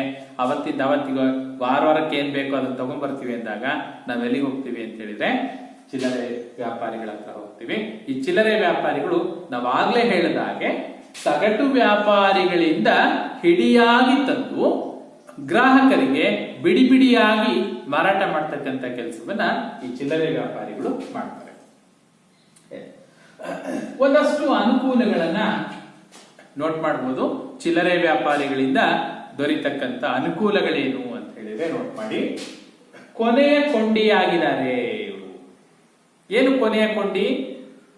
ಉತ್ಪಾದಕರಿಂದ ಸರಕುಗಳು ಉತ್ಪಾದನೆಯಲ್ಲಿಂದ ಹಿಡಿದು ಗ್ರಾಹಕರ ಕೈ ಸೇರುವವರೆಗೆ ಹಲವಾರು ಹಂತಗಳನ್ನ ದಾಟ್ಕೊಂಡು ಬರುತ್ತಲ್ಲ, ಆ ಹಂತಗಳ ಕೊನೆಯ ಕೊಂಡಿ ಯಾವುದು ಅಂತ ಹೇಳಿದ್ರೆ ಅದು ಚಿಲ್ಲರೆ ವ್ಯಾಪಾರಿಗಳು. ವ್ಯಾಪಾರದ ಕೊನೆಯ ಕೊಂಡಿ ಅಂತ ಕರಿತೀವಿ. ಅನೇಕ ಉಪಯೋಗಗಳು ಇವರೇನ್ ಮಾಡ್ತಾರೆ ಅಂತ ಹೇಳಿದ್ರೆ, ನಾವಾಗ್ಲೇ ಹೇಳಿದಂಗೆ ನಮಗೆ ಯಾವ್ದು ವಸ್ತುಗಳು ಬೇಕು ಅಂತ ಹೇಳಿದ್ರೆ ನಾವು ವಸ್ತುಗಳನ್ನ ಕೊಳ್ಳಲಿಕ್ಕೆ ಎಲ್ಲೂ ಉತ್ಪಾದಕರು ಎಲ್ಲಿ ಉತ್ಪಾದನೆ ಮಾಡ್ತಾ ಇದ್ರಲ್ಲಪ್ಪ, ಎಲ್ಲಿ ಫ್ಯಾಕ್ಟರಿ ಇದೆಯಲ್ಲ ಅಲ್ಲಿಗೆ ಹೋಗೋದಿಲ್ಲ ಅಲ್ವಾ. ನಾವೆಲ್ಲಿ ತಗೊಂಡ್ಬರ್ತೀವಿ? ಚಿಲ್ಲರೆ ವ್ಯಾಪಾರಿಗಳಿಂದ ತಗೊಂಡ್ಬರ್ತೀವಿ. ಎರಡನೇದು ಸಗಟು ವ್ಯಾಪಾರಿಗಳು ಮತ್ತು ಗ್ರಾಹಕರ ನಡುವಿನ ಸಂಪರ್ಕ ಸೇತುವೆ ಆಗಿದ್ದಾರೆ ಚಿಲ್ಲರೆ ವ್ಯಾಪಾರಿಗಳು. ಸಗಟು ವ್ಯಾಪಾರಿಗಳು ದೊಡ್ಡ ಪ್ರಮಾಣದಲ್ಲಿ ಕೊಡ್ತಾರೆ, ನಮಗೆ ದೊಡ್ಡ ಪ್ರಮಾಣದಲ್ಲಿ ಬೇಡ, ಸಣ್ಣ ಪ್ರಮಾಣದಲ್ಲಿ ಬೇಕು, ಬಿಡಿ ಬಿಡಿಯಾಗಿ ಬೇಕು. ಸೊ ನಾವೆಲ್ಲಿಗೆ ಹೋಗ್ತೀವಿ? ಚಿಲ್ಲರೆ ವ್ಯಾಪಾರಿಗಳ ಹತ್ರ ಹೋಗ್ತೀವಿ. ಚಿಲ್ಲರೆ ವ್ಯಾಪಾರಿಗಳು ಏನ್ ಮಾಡ್ತಾರೆ? ಈಗ ಸಗಟು ವ್ಯಾಪಾರಿಯಿಂದ ಚಿಲ್ಲರೆ ವ್ಯಾಪಾರಿ ಏನ್ ಮಾಡ್ತಾರೆ? ಒಂದು 10 ಮೂಟೆ, ಒಂದು 25 kg ಅಕ್ಕಿ ಪ್ಯಾಕೆಟ್ ಅನ್ನು ಒಂದು 10 ಅಕ್ಕಿ ಪ್ಯಾಕೆಟ್ ಹಾಕೊಂಡ್ ಬಂದಿರ್ತಾನೆ. ನಮಗೆ 1 kg ಅಕ್ಕಿ ಬೇಕು, 2 kg ಅಕ್ಕಿ ಬೇಕು, 5 kg ಅಕ್ಕಿ ಬೇಕು ಅಂದ್ರೆ ಸಗಟು ವ್ಯಾಪಾರಿಗಳಿಂದ ಪಡ್ಕೊಳ್ಳಿಕ್ ಸಾಧ್ಯ ಇಲ್ಲ, ಅವ್ರು ಕೊಡಲ್ಲ. ಯಾಕೆಂದ್ರೆ ಅವ್ರು ಓಪನೇ ಮಾಡಲ್ಲ. ಪ್ಯಾಕ್ ಹೆಂಗಿದೆ ಹಂಗೆ ಚೀಲ ಗಟ್ಲೆ ತಗೊಂಡೋಗು. ನಮಗೆ 1 kg ಬೆಲ್ಲ ಬೇಕು, ಅರ್ಧ kg ಬೆಲ್ಲ ಬೇಕು ಅಂದ್ರೆ ಯಾರು ಕೊಡ್ತಾರಪ್ಪ? ಚಿಲ್ಲರೆ ವ್ಯಾಪಾರಿ ಕೊಡ್ತಾರೆ. ಚಿಲ್ಲರೆ ವ್ಯಾಪಾರಿ ವಸ್ತುಗಳನ್ನ ಬಿಡಿ ಬಿಡಿಯಾಗಿ ಗ್ರಾಹಕರ ಅಗತ್ಯಕ್ಕೆ ತಕ್ಕಷ್ಟು ವಸ್ತುಗಳನ್ನ ಕಡಿಮೆ ಪ್ರಮಾಣದಲ್ಲಿ ನಮಗೆ ಕೊಡ್ತಾರೆ. ಕೆಲವೊಂದ್ಸಾರಿ ವ್ಯಾಪಾರದ ನಷ್ಟಗಳನ್ನು ಕೂಡ ಈ ಚಿಲ್ಲರೆ ವ್ಯಾಪಾರಿಗಳು ಭರಿಸಬೇಕಾಗುತ್ತೆ. ವ್ಯಾಪಾರಿ ನಷ್ಟ ಅಂದ್ರೆ ಏನು? ಕೆಲವು ಸಾರಿ ವಸ್ತುಗಳು ಸೇಲ್ ಆಗುತ್ತೆ ಅಂತ ತಗೊಂಡ್ ಬಂದಿರ್ತಾನೆ, ಆದ್ರೆ ಆ ವಸ್ತುಗಳು ಸೇಲ್ ಆಗದೆ ಇರ್ಬೋದು. ಬಂಡವಾಳ ಹಾಕಿ ತಗೊಂಬಂದು ಇಟ್ಕೊಂಡು ಅದು ಸೇಲ್ ಆಗೋರ್ಗು ಕಾಯ್ಬೇಕು ಅಲ್ವಾ. 50,000 ಬಂಡವಾಳ ಹಾಕಿ ವಸ್ತುಗಳನ್ನು ತಗೊಂಬಂದು ಅಂಗಡಿಯಲ್ಲಿ ಜೋಡಿಸ್ತಾನೆ, 50,000 ವಸ್ತುಗಳಷ್ಟು ಖಾಲಿ ಆಗ್ಬೇಕು, ಮಾರಾಟ ಆಗ್ಬೇಕು ಅಂದ್ರೆ ಎಷ್ಟು ಅವಧಿ ತಗೊಳುತ್ತೆ? ಅಷ್ಟರವರೆಗೆ ಆ ವಸ್ತುಗಳ ಮೇಲೆ ಹಾಕಿರ್ತಕ್ಕಂಥ ಬಂಡವಾಳ ಅಲ್ವಾ, ಸ್ವಂತ ಬಂಡವಾಳ ಹಾಕಿದ್ರೆ ಸರಿ, ಬೇರೆ ಕಡೆಯಿಂದ ತಗೊಂಬಂದು ಬಂಡವಾಳ ಹಾಕಿದ್ದ ಅಂತಂದ್ರೆ ಅದರಿಂದ ಉಂಟಾಗ್ತಕ್ಕಂಥ ನಷ್ಟಗಳನ್ನ ಅವನು ಭರಿಸಬೇಕಾಗತ್ತೆ. ಮಾರುಕಟ್ಟೆಗೆ ಯಾವ ವಸ್ತುಗಳು ಹೊಸದಾಗಿ ಬಂದಿದೆ ಅಲ್ವಾ, ನಮಗೆ ಈಗೇನೋ ಟಿವಿಗಳಲ್ಲಿ ಬರ್ತಕ್ಕಂಥ ಜಾಹೀರಾತುಗಳಲ್ವಾ, ಎಲ್ಲ ಪ್ರದೇಶಗಳಲ್ಲೂ ಜಾಹೀರಾತುಗಳಿದೆ. ಇವತ್ತು ಸಾಕಷ್ಟು ಜಾಹೀರಾತುಗಳು ಇದೆ. ನಮಗೆ ಅಂಗಡಿಗೆ ಹೋದ ತಕ್ಷಣ ಅವನೇನ್ ಮಾಡಿರ್ತಾನೆ, ಹೊಸದಾಗಿ ಬಂದಿರ್ತಕ್ಕಂಥ ವಸ್ತುಗಳನ್ನ ಒಂದು ಕಂಪಾರ್ಟ್ಮೆಂಟ್ ಒಂದ್ ಕಡೆ ಎಲ್ಲ ಅಡ್ವರ್ಟೈಸ್ಮೆಂಟ್ ಹಾಕಿರ್ತಾನೆ, ಮೇಲ್ಗಡೆಯಿಂದ ಹೇಳ್ಬಿಟ್ಟಿರ್ತಾನೆ ಅಲ್ವಾ, ಹೊಸದಾಗಿ ಬಂದಿದೆ ಪ್ರಾಡಕ್ಟು. ಮಾರುಕಟ್ಟೆಗೆ ಹೊಸದಾಗಿ ಬಂದಿರತಕ್ಕಂತ ವಸ್ತುಗಳು ಪರಿಚಯ ಆಗೋದು ಎಲ್ಲಿ ನಮಗೆ ಅಂತ ಹೇಳಿದ್ರೆ ಅದು ಚಿಲ್ಲರೆ ಅಂಗಡಿಗಳು. ನಾವು ಅಲ್ಲಿ ಹೋದಾಗ ಅವ್ನು ಕೊಡ್ತಾನೆ, ನೋಡಿ ಇದು ಹೊಸದಾಗಿ ಬಂದಿದೆ, ಚೆನ್ನಾಗಿ ಬರುತ್ತೆ, ತಗೊಳ್ರಿ ಅಂತ ಹೇಳ್ತಾನೆ. ಸೊ ಹೊಸ ವಸ್ತುಗಳನ್ನ ಪರಿಚಯಿಸ್ತಕ್ಕಂಥ ಕೆಲಸವನ್ನ ಚಿಲ್ಲರೆ ವ್ಯಾಪಾರಿಗಳು ಮಾಡ್ತಾರೆ. ಒಂದು ವಸ್ತುವಿಗೆ ಪರ್ಯಾಯ ವಸ್ತುಗಳನ್ನ ಚಿಲ್ಲರೆ ವ್ಯಾಪಾರಿ ನಮಗೆ ತಿಳಿಸ್ತಾನೆ. ಯಾವ್ದೋ ಒಂದು ಪ್ರಾಡಕ್ಟ್ ಅನ್ನ ಕೇಳ್ಕೊಂಡು ಹೋಗಿರ್ತೀವಿ, ಆ ಪ್ರಾಡಕ್ಟ್ ಇಲ್ಲ, ಆ ವಸ್ತು ಇಲ್ಲ ಅಂತ ಅಂದಾಗ ಅವ್ನು ಇಲ್ಲ ಅಂತ ಹೇಳಲ್ಲ. ನೋಡಿ ಅವ್ರ ಬುದ್ಧಿವಂತಿಕೆ ಹೆಂಗಿರುತ್ತೆ ಅಂದ್ರೆ, ಯಾವ್ದೋ ವಸ್ತು ಕೇಳ್ಕೊಂಡು ಹೋಗಿರ್ತೀವಿ, ಆ ವಸ್ತು ಇಲ್ಲ ಅಂತ ಹೇಳಲ್ಲ ಅವನು, ಇದಿದೆ ನೋಡ್ರಿ, ಇದು ಚೆನ್ನಾಗಿ ಬರುತ್ತೆ, ಅದಕ್ಕಿಂತ ಚೆನ್ನಾಗಿ ಬರುತ್ತೆ, ಇದನ್ನ ತಗೊಳ್ರಿ. ಸೊ ವ್ಯಾಪಾರ ಒಂದು ವಸ್ತುವಿಗೆ ಪರ್ಯಾಯವಾಗಿ ಮಾರುಕಟ್ಟೆಯಲ್ಲಿ ಲಭ್ಯವಿರುವ ಇತರೆ ವಸ್ತುಗಳನ್ನ ನಮ್ಗೆ ಪರಿಚಯಿಸ್ತಕ್ಕಂಥ ಕೆಲಸವನ್ನ ಚಿಲ್ಲರೆ ವ್ಯಾಪಾರಿಗಳು ಮಾಡ್ತಾರೆ. ಬಹಳ ಮುಖ್ಯವಾಗಿರ್ತಕ್ಕಂಥ ಪಾತ್ರ ಏನು ಅಂದ್ರೆ ಚಿಲ್ಲರೆ ವ್ಯಾಪಾರಿಗಳು ಗ್ರಾಹಕರ ಅಭಿರುಚಿ ಏನು ಅನ್ನೋದು ಉತ್ಪಾದಕರಿಗೆ ಯಾರ ಮೂಲಕ ಗೊತ್ತಾಗುತ್ತೆ ಅಂದ್ರೆ ಈ ಚಿಲ್ಲರೆ ವ್ಯಾಪಾರಿಗಳ ಮೂಲಕ ಗೊತ್ತಾಗುತ್ತೆ ಅಲ್ವಾ, ಕೊನೆಯ ಕೊಂಡಿಯು. ಸೊ ಗ್ರಾಹಕರ ಅಭಿರುಚಿಗಳು, ಯಾವ ತರದ ವಸ್ತುಗಳನ್ನ, ಯಾವ ಪ್ರಾಡಕ್ಟ್ ಅನ್ನ ಗ್ರಾಹಕರು ಪದೇ ಪದೇ ಕೇಳ್ತಾ ಇದ್ರೋ ಆ ವಸ್ತುವಿಗೆ ಹೆಚ್ಚು ಬೇಡಿಕೆ ಇದೆ ಅಂತ ಅಲ್ವಾ. ಕೆಲವು ಸರಿ ವಸ್ತುಗಳನ್ನ ತಗೊಂಡು ಹೋಗಿರ್ತೀವಿ, ತಗೊಂಡು ಹೋಗಿ ನೆಕ್ಸ್ಟ್ ಇನ್ನೊಂದ್ಸರಿ ತಗೊಂಡ್ಬರಕ್ ಹೋದಾಗ ನಾವ್ ಹೇಳ್ತೀವಿ, ಯಾವ್ದೋ ಕೊಟ್ಟಿದ್ದೆಪ್ಪ, ಅದು ಚೆನ್ನಾಗಿಲ್ಲ, ಚೆನ್ನಾಗಿ ಬರ್ತಾ ಇಲ್ಲ, ಇನ್ನೊಂದ್ಸರಿ ಕೊಡ್ಬೇಡ ನೋಡು. ಸೊ ಈ ತರನೇ ನೂರಾರು ಗ್ರಾಹಕರು ಆ ವಸ್ತುವಿನ ಬಗ್ಗೆ ಕಂಪ್ಲೇಂಟ್ ಹೇಳ್ತಾ ಹೋದ್ರು ಅಂತ ಹೇಳಿದ್ರೆ ಅದೇನಾಗುತ್ತೆ, ಉತ್ಪಾದಕರಿಗೆ ತಲುಪುತ್ತೆ. ಈ ವಸ್ತು ಡ್ಯಾಮೇಜ್ ಇದೆ ಅಥವಾ ಈ ವಸ್ತು ಬಗ್ಗೆ ಕಂಪ್ಲೇಂಟ್ ಇದೆ, ಇದು ಮಾರ್ಕೆಟ್ ಅಲ್ಲಿ ಮೂವ್ ಆಗ್ತಾ ಇಲ್ಲ. ಅವ್ರೇನ್ ಮಾಡ್ತಾರೆ, ಸಗಟು ವ್ಯಾಪಾರಿಗಳು, ಚಿಲ್ಲರೆ ವ್ಯಾಪಾರಿಗಳು ತರ್ತಾರಲ್ಲ, ಅವಾಗ ಏನ್ ಮಾಡ್ತಾರೆ, ಆ ವಸ್ತು ತರಲ್ಲ, ಅದನ್ನ ಬಿಟ್ಬಿಡ್ತಾರೆ, ಅದಕ್ಕೆ ಬದಲಾಗಿ ಬೇರೆ ತರ್ತಾರೆ. ಸೊ ಸಗಟು ವ್ಯಾಪಾರಿಗಳ ಬಳಿ ಹಾಗೆ ಉಳಿಯುತ್ತೆ. ಆ ಸಗಟು ವ್ಯಾಪಾರಿ ಏನ್ ಮಾಡ್ತಾನೆ, ಡೀಲರ್ಗೆ ಹೇಳ್ತಾನೆ ಈ ಪ್ರಾಡಕ್ಟ್ ಮೂವ್ ಆಗ್ತಾ ಇಲ್ಲ. ಸೊ ಡೀಲರ್ಗಳು ಏನ್ ಮಾಡ್ತಾರೆ, ಕಂಪನಿಗೆ ಹೇಳ್ತಾರೆ ಈ ಪ್ರಾಡಕ್ಟ್ ಮೂವ್ ಆಗ್ತಾ ಇಲ್ಲ. ಕಂಪನಿ ಏನ್ ಮಾಡುತ್ತೆ, ಆ ಪ್ರಾಡಕ್ಟ್ ಉತ್ಪಾದನೆ ಮಾಡೋದನ್ನ ನಿಲ್ಸುತ್ತೆ. ಗ್ರಾಹಕರ ಬೇಡಿಕೆ ಏನಿದೆ, ಅಪೇಕ್ಷೆ ಏನಿದೆ ಅನ್ನೋದನ್ನ ತಿಳ್ಕೊಂಡು ಗ್ರಾಹಕರ ಅಪೇಕ್ಷೆಗೆ ತಕ್ಕಂತೆ ವಸ್ತುಗಳನ್ನ ಉತ್ಪಾದನೆ ಮಾಡ್ತಕ್ಕಂಥ ಕೆಲಸ ಆಗುತ್ತೆ. ಸೊ ಹಾಗಾಗಿ ಗ್ರಾಹಕರು ಮತ್ತು ಕಂಪನಿಯ ನಡುವೆ ಬಹಳ ಮುಖ್ಯವಾಗಿರ್ತಕ್ಕಂಥ ಸಂಪರ್ಕ ಸೇತುವೆಯಾಗಿ ಈ ಚಿಲ್ಲರೆ ವ್ಯಾಪಾರಿಗಳು ಕೆಲಸ ಮಾಡ್ತಾರೆ. ಕಂಪನಿಗಳಿಗೆ, ಉತ್ಪಾದಕರಿಗೆ ಗ್ರಾಹಕರ ಅಭಿರುಚಿಗಳು ತಲುಪುವುದು ಈ ಚಿಲ್ಲರೆ ವ್ಯಾಪಾರಿಗಳಿಂದ. ಹಾಗಾಗಿ ಗ್ರಾಮೀಣ ಪ್ರದೇಶದಲ್ಲಿ ಕಡಿಮೆ ಬೆಲೆಗೆ ಉತ್ತಮವಾದ ಸರಕುಗಳನ್ನ ಪೂರೈಕೆ ಮಾಡಿದ್ದೇ ಆದಲ್ಲಿ ಉತ್ತಮವಾಗಿ ಮಾರ್ಕೆಟಿಂಗ್ ಮಾಡಲಿಕ್ಕೆ ಭಾರತದಲ್ಲಿ ಅವಕಾಶ ಇದೆ. ಇದಿಷ್ಟು ಚಿಲ್ಲರೆ ವ್ಯಾಪಾರಿಗಳಿಂದ ದೊರೆಯತಕ್ಕಂಥ ಅನುಕೂಲಗಳೇನು ಅಂತ ಹೇಳಿದಾಗ ನೆನಪಿಡಿ. ಇನ್ನು ಚಿಲ್ಲರೆ ವ್ಯಾಪಾರಿಗಳು ಅಂತ ಬಂದಾಗ ಅದರಲ್ಲಿ ಮತ್ತೆ 4 ವಿಧ ಮಾಡ್ತಾರೆ, ಜಾಸ್ತಿ ಆಯ್ತು, ಏನ್ ಮಾಡಂಗಿಲ್ಲ. ಚಿಲ್ಲರೆ ವ್ಯಾಪಾರ ಅಂತ ಬಂದಾಗ ಮತ್ತೆ 4 ವಿಧಗಳಿದೆ. ಯಾವ್ಯಾವು ಅಂತ ನೋಡಿದ್ರೆ ಹಾಗೆ ಸಿಂಪಲ್ ಆಗಿ ಹೇಳ್ತಾ ಹೋಗ್ಬಿಡ್ತೀನಿ ನಿಮ್ಗೆ. ಚಿಲ್ಲರೆ ವ್ಯಾಪಾರಿಗಳಲ್ಲಿ 4 ವಿಧ. ಒಂದೇದು ಖಾಯಂ ಅಂಗಡಿಗಳು ಅಂತ. ಖಾಯಂ ಅಂಗಡಿಗಳು ಅಂತ ಹೇಳಿದ್ರೆ ಇವು ಒಂದೇ ಕಡೆ ಇರುತ್ತೆ. ಒಂದೇ ಕಡೆ ಇರುತ್ತೆ. ಈಗ ನಾವು ನಗರಗಳಿಗೆ ಹೋಗ್ಲಿ ಅಥವಾ ಹಳ್ಳಿಗಳಿಗೆ ಹೋಗ್ಲಿ, ಮನೆಗಳಲ್ಲಿ ಒಂದು ಅಂಗಡಿ ಮಾಡ್ಕೊಂಡಿರ್ತಾರೆ. ಅಥವಾ ನಗರ ಪ್ರದೇಶಗಳಿಗೆ ಹೋದ್ರೆ ಒಂದು ಅಂಗಡಿ ಅಂತ ಅಂದ್ರೆ ನೀನ್ ಯಾವಾಗ ಹೋದ್ರೂ ಆ ಅಂಗಡಿ ಅಲ್ಲೇ ಇರುತ್ತಲ್ಲ, ಒಂದು ಮಳಿಗೆಯಲ್ಲಿ ಒಂದು ಕಟ್ಟಡದಲ್ಲಿ ಒಂದು ಬೋರ್ಡ್ ಹಾಕೊಂಡು ಒಂದು ಅಂಗಡಿ ಮಾಡ್ಕೊಂಡಿರ್ತಾರೆ. ಅವು ಕಾಯಂ ಅಂಗಡಿಗಳಾಗಿರುತ್ತವೆ. ವರ್ಷದ ಎಲ್ಲ ಕಾಲದಲ್ಲೂ ಅದೇ ಪ್ರದೇಶದಲ್ಲಿ ಅದೇ ಅಂಗಡಿಯಲ್ಲಿ ಅವರು ವ್ಯಾಪಾರವನ್ನ ಮಾಡ್ತಾ ಇರ್ತಾರೆ, ಮಾರುವ ಕೊಳ್ಳೋ ಪ್ರಕ್ರಿಯೆ ಮಾಡ್ತಾ ಇರ್ತಾರೆ. ಸೊ ಅದನ್ನ ಕಾಯಂ ಚಿಲ್ಲರೆ ವ್ಯಾಪಾರಿಗಳು ಅಂತ ಕರಿತೀವಿ. ಅವ್ರನ್ನ ಎಲ್ಲೂ ಹುಡ್ಕೊಂಡು ಹೋಗ್ಬೇಕಾಗಿಲ್ಲ. ಅವ್ರು ನಿಮಗೆ ವರ್ಷದ 365 ದಿನನೂ ಅದೇ ಪ್ರದೇಶದಲ್ಲಿ ಲಭ್ಯ ಇರ್ತಾರೆ. ಸೊ ಅವನ್ನ ನಾವು ಕಾಯಂ ಚಿಲ್ಲರೆ ಅಂಗಡಿಗಳು ಅಂತ ಕರಿತೀವಿ. ಸಾಮಾನ್ಯವಾಗಿ ನಗರ ಪ್ರದೇಶಗಳಲ್ಲಿ, ಗ್ರಾಮೀಣ ಪ್ರದೇಶಗಳಲ್ಲಿ ಮನೆಗಳಲ್ಲಿ ಇರ್ತಕ್ಕಂಥ ಅಂಗಡಿಗಳು ಆ ತರದ ಅಂಗಡಿಗಳಾಗಿವೆ. ಇನ್ನ ಎರಡನೇದು ಬಂದ್ಬಿಟ್ಟು ಚಿಲ್ಲರೆ ವ್ಯಾಪಾರಿಗಳಲ್ಲಿ ತಲೆಹೊರೆ ವ್ಯಾಪಾರಿಗಳು ಅಂತ ಕರಿತೀವಿ. ಏನಿದು ತಲೆಹೊರೆ ವ್ಯಾಪಾರಿಗಳು ಅಂದ್ರೆ ತಲೆ ಮೇಲೆ ಬುಟ್ಟಿಗಳಲ್ಲಿ ಬತ್ಕೊಂಡು ಮಾರ್ತಾರೆ. ಅದು ಹಣ್ಣುಗಳಿರ್ಬೋದು, ತರಕಾರಿಗಳಿರ್ಬೋದು, ಅಥವಾ ಇತರೆ ವಸ್ತುಗಳಿರ್ಬೋದು ಅಲ್ವಾ. ಅವ್ರೇನ್ ಮಾಡ್ತಾರೆ, ತಲೆ ಮೇಲೆ ಬುಟ್ಟಿಗಳಲ್ಲಿ ವಸ್ತುಗಳನ್ನ ತುಂಬಿಕೊಂಡು ಒಂದು ಸ್ಥಳದಿಂದ ಮತ್ತೊಂದು ಸ್ಥಳಕ್ಕೆ ಅವರು ನಿಗದಿಯಾಗಿ ಇಂಥದೇ ಪ್ರದೇಶದಲ್ಲಿ ಇರ್ತಾರೆ ಅಂತ ಹೇಳಿಕ್ ಬರಲ್ಲ. ಅಫ್ಕೋರ್ಸ್ ಕೆಲವು ಸಾರಿ ಸಿಗ್ಬೋದು, ನಿಯಮಿತವಾಗಿ ಅಂಗಡಿಗಳು ಹೇಗಿರುತ್ತೋ ಹಾಗೆ ರಸ್ತೆ ಬದಿಯಲ್ಲಿ ನಿಯಮಿತವಾಗಿ ಒಂದೇ ಕಡೆ ಇಟ್ಕೊಂಡು ಮಾರಾಟ ಮಾಡಬಹುದು. ಆದ್ರೆ ತಲೆಹೊರೆ ವ್ಯಾಪಾರಿಗಳು ಅಂತ ಬಂದಾಗ ಇವರು ಒಂದೇ ಕಡೆ ಇರಲ್ಲ, ಬುಟ್ಟಿಗಳಲ್ಲಿ ಸರಕುಗಳನ್ನು ತುಂಬಿಕೊಂಡು ಮನೆ ಮನೆಗೆ, ಬೀದಿ ಬೀದಿಯಲ್ಲಿ ಹೋಗಿ ಮಾರಾಟ ಮಾಡ್ತಾರೆ. ಸಾಮಾನ್ಯವಾಗಿ ಹಾಲಿನ ವ್ಯಾಪಾರಿಗಳಿರ್ಬೋದು, ಅಥವಾ ಹಣ್ಣಿನ ವ್ಯಾಪಾರಿಗಳಿರ್ಬೋದು, ತರಕಾರಿ ವ್ಯಾಪಾರಿಗಳಿರ್ಬೋದು, ಈ ತರದ ವ್ಯಾಪಾರಿಗಳು ಬುಟ್ಟಿಗಳಲ್ಲಿ ಹೊತ್ತು ತಿರುಗುತ್ತಾ ಮಾರಾಟವನ್ನ ಮಾಡ್ತಕ್ಕಂಥ ವ್ಯಾಪಾರಿಗಳಾಗಿರ್ತಾರೆ. ಇನ್ನ ಚಿಲ್ಲರೆ ವ್ಯಾಪಾರಿಗಳ ಮೂರನೇ ವಿಧ ಅಂತ ಹೇಳಿದ್ರೆ ತಳ್ಳುಗಾಡಿ ವ್ಯಾಪಾರಿಗಳು ಅಲ್ವಾ. ತಳ್ಳುಗಾಡಿ ವ್ಯಾಪಾರಿಗಳ ಪರಿಚಯ ನಿಮಗಿದೆ ಅಂತ ಅನ್ಕೊಳ್ಳಿ. ನಗರ ಪ್ರದೇಶಗಳಲ್ಲೂ ಇದೆ, ಗ್ರಾಮೀಣ ಪ್ರದೇಶಗಳಲ್ಲೂ ಇದೆ. ಸಾಮಾನ್ಯವಾಗಿ ತಳ್ಳುಗಾಡಿಗಳು ಅಂತ ಬಂದಾಗ ಇತ್ತೀಚೆಗೆ ತರಕಾರಿ ಹೆಚ್ಚಾಗಿದೆ ಅಲ್ವಾ.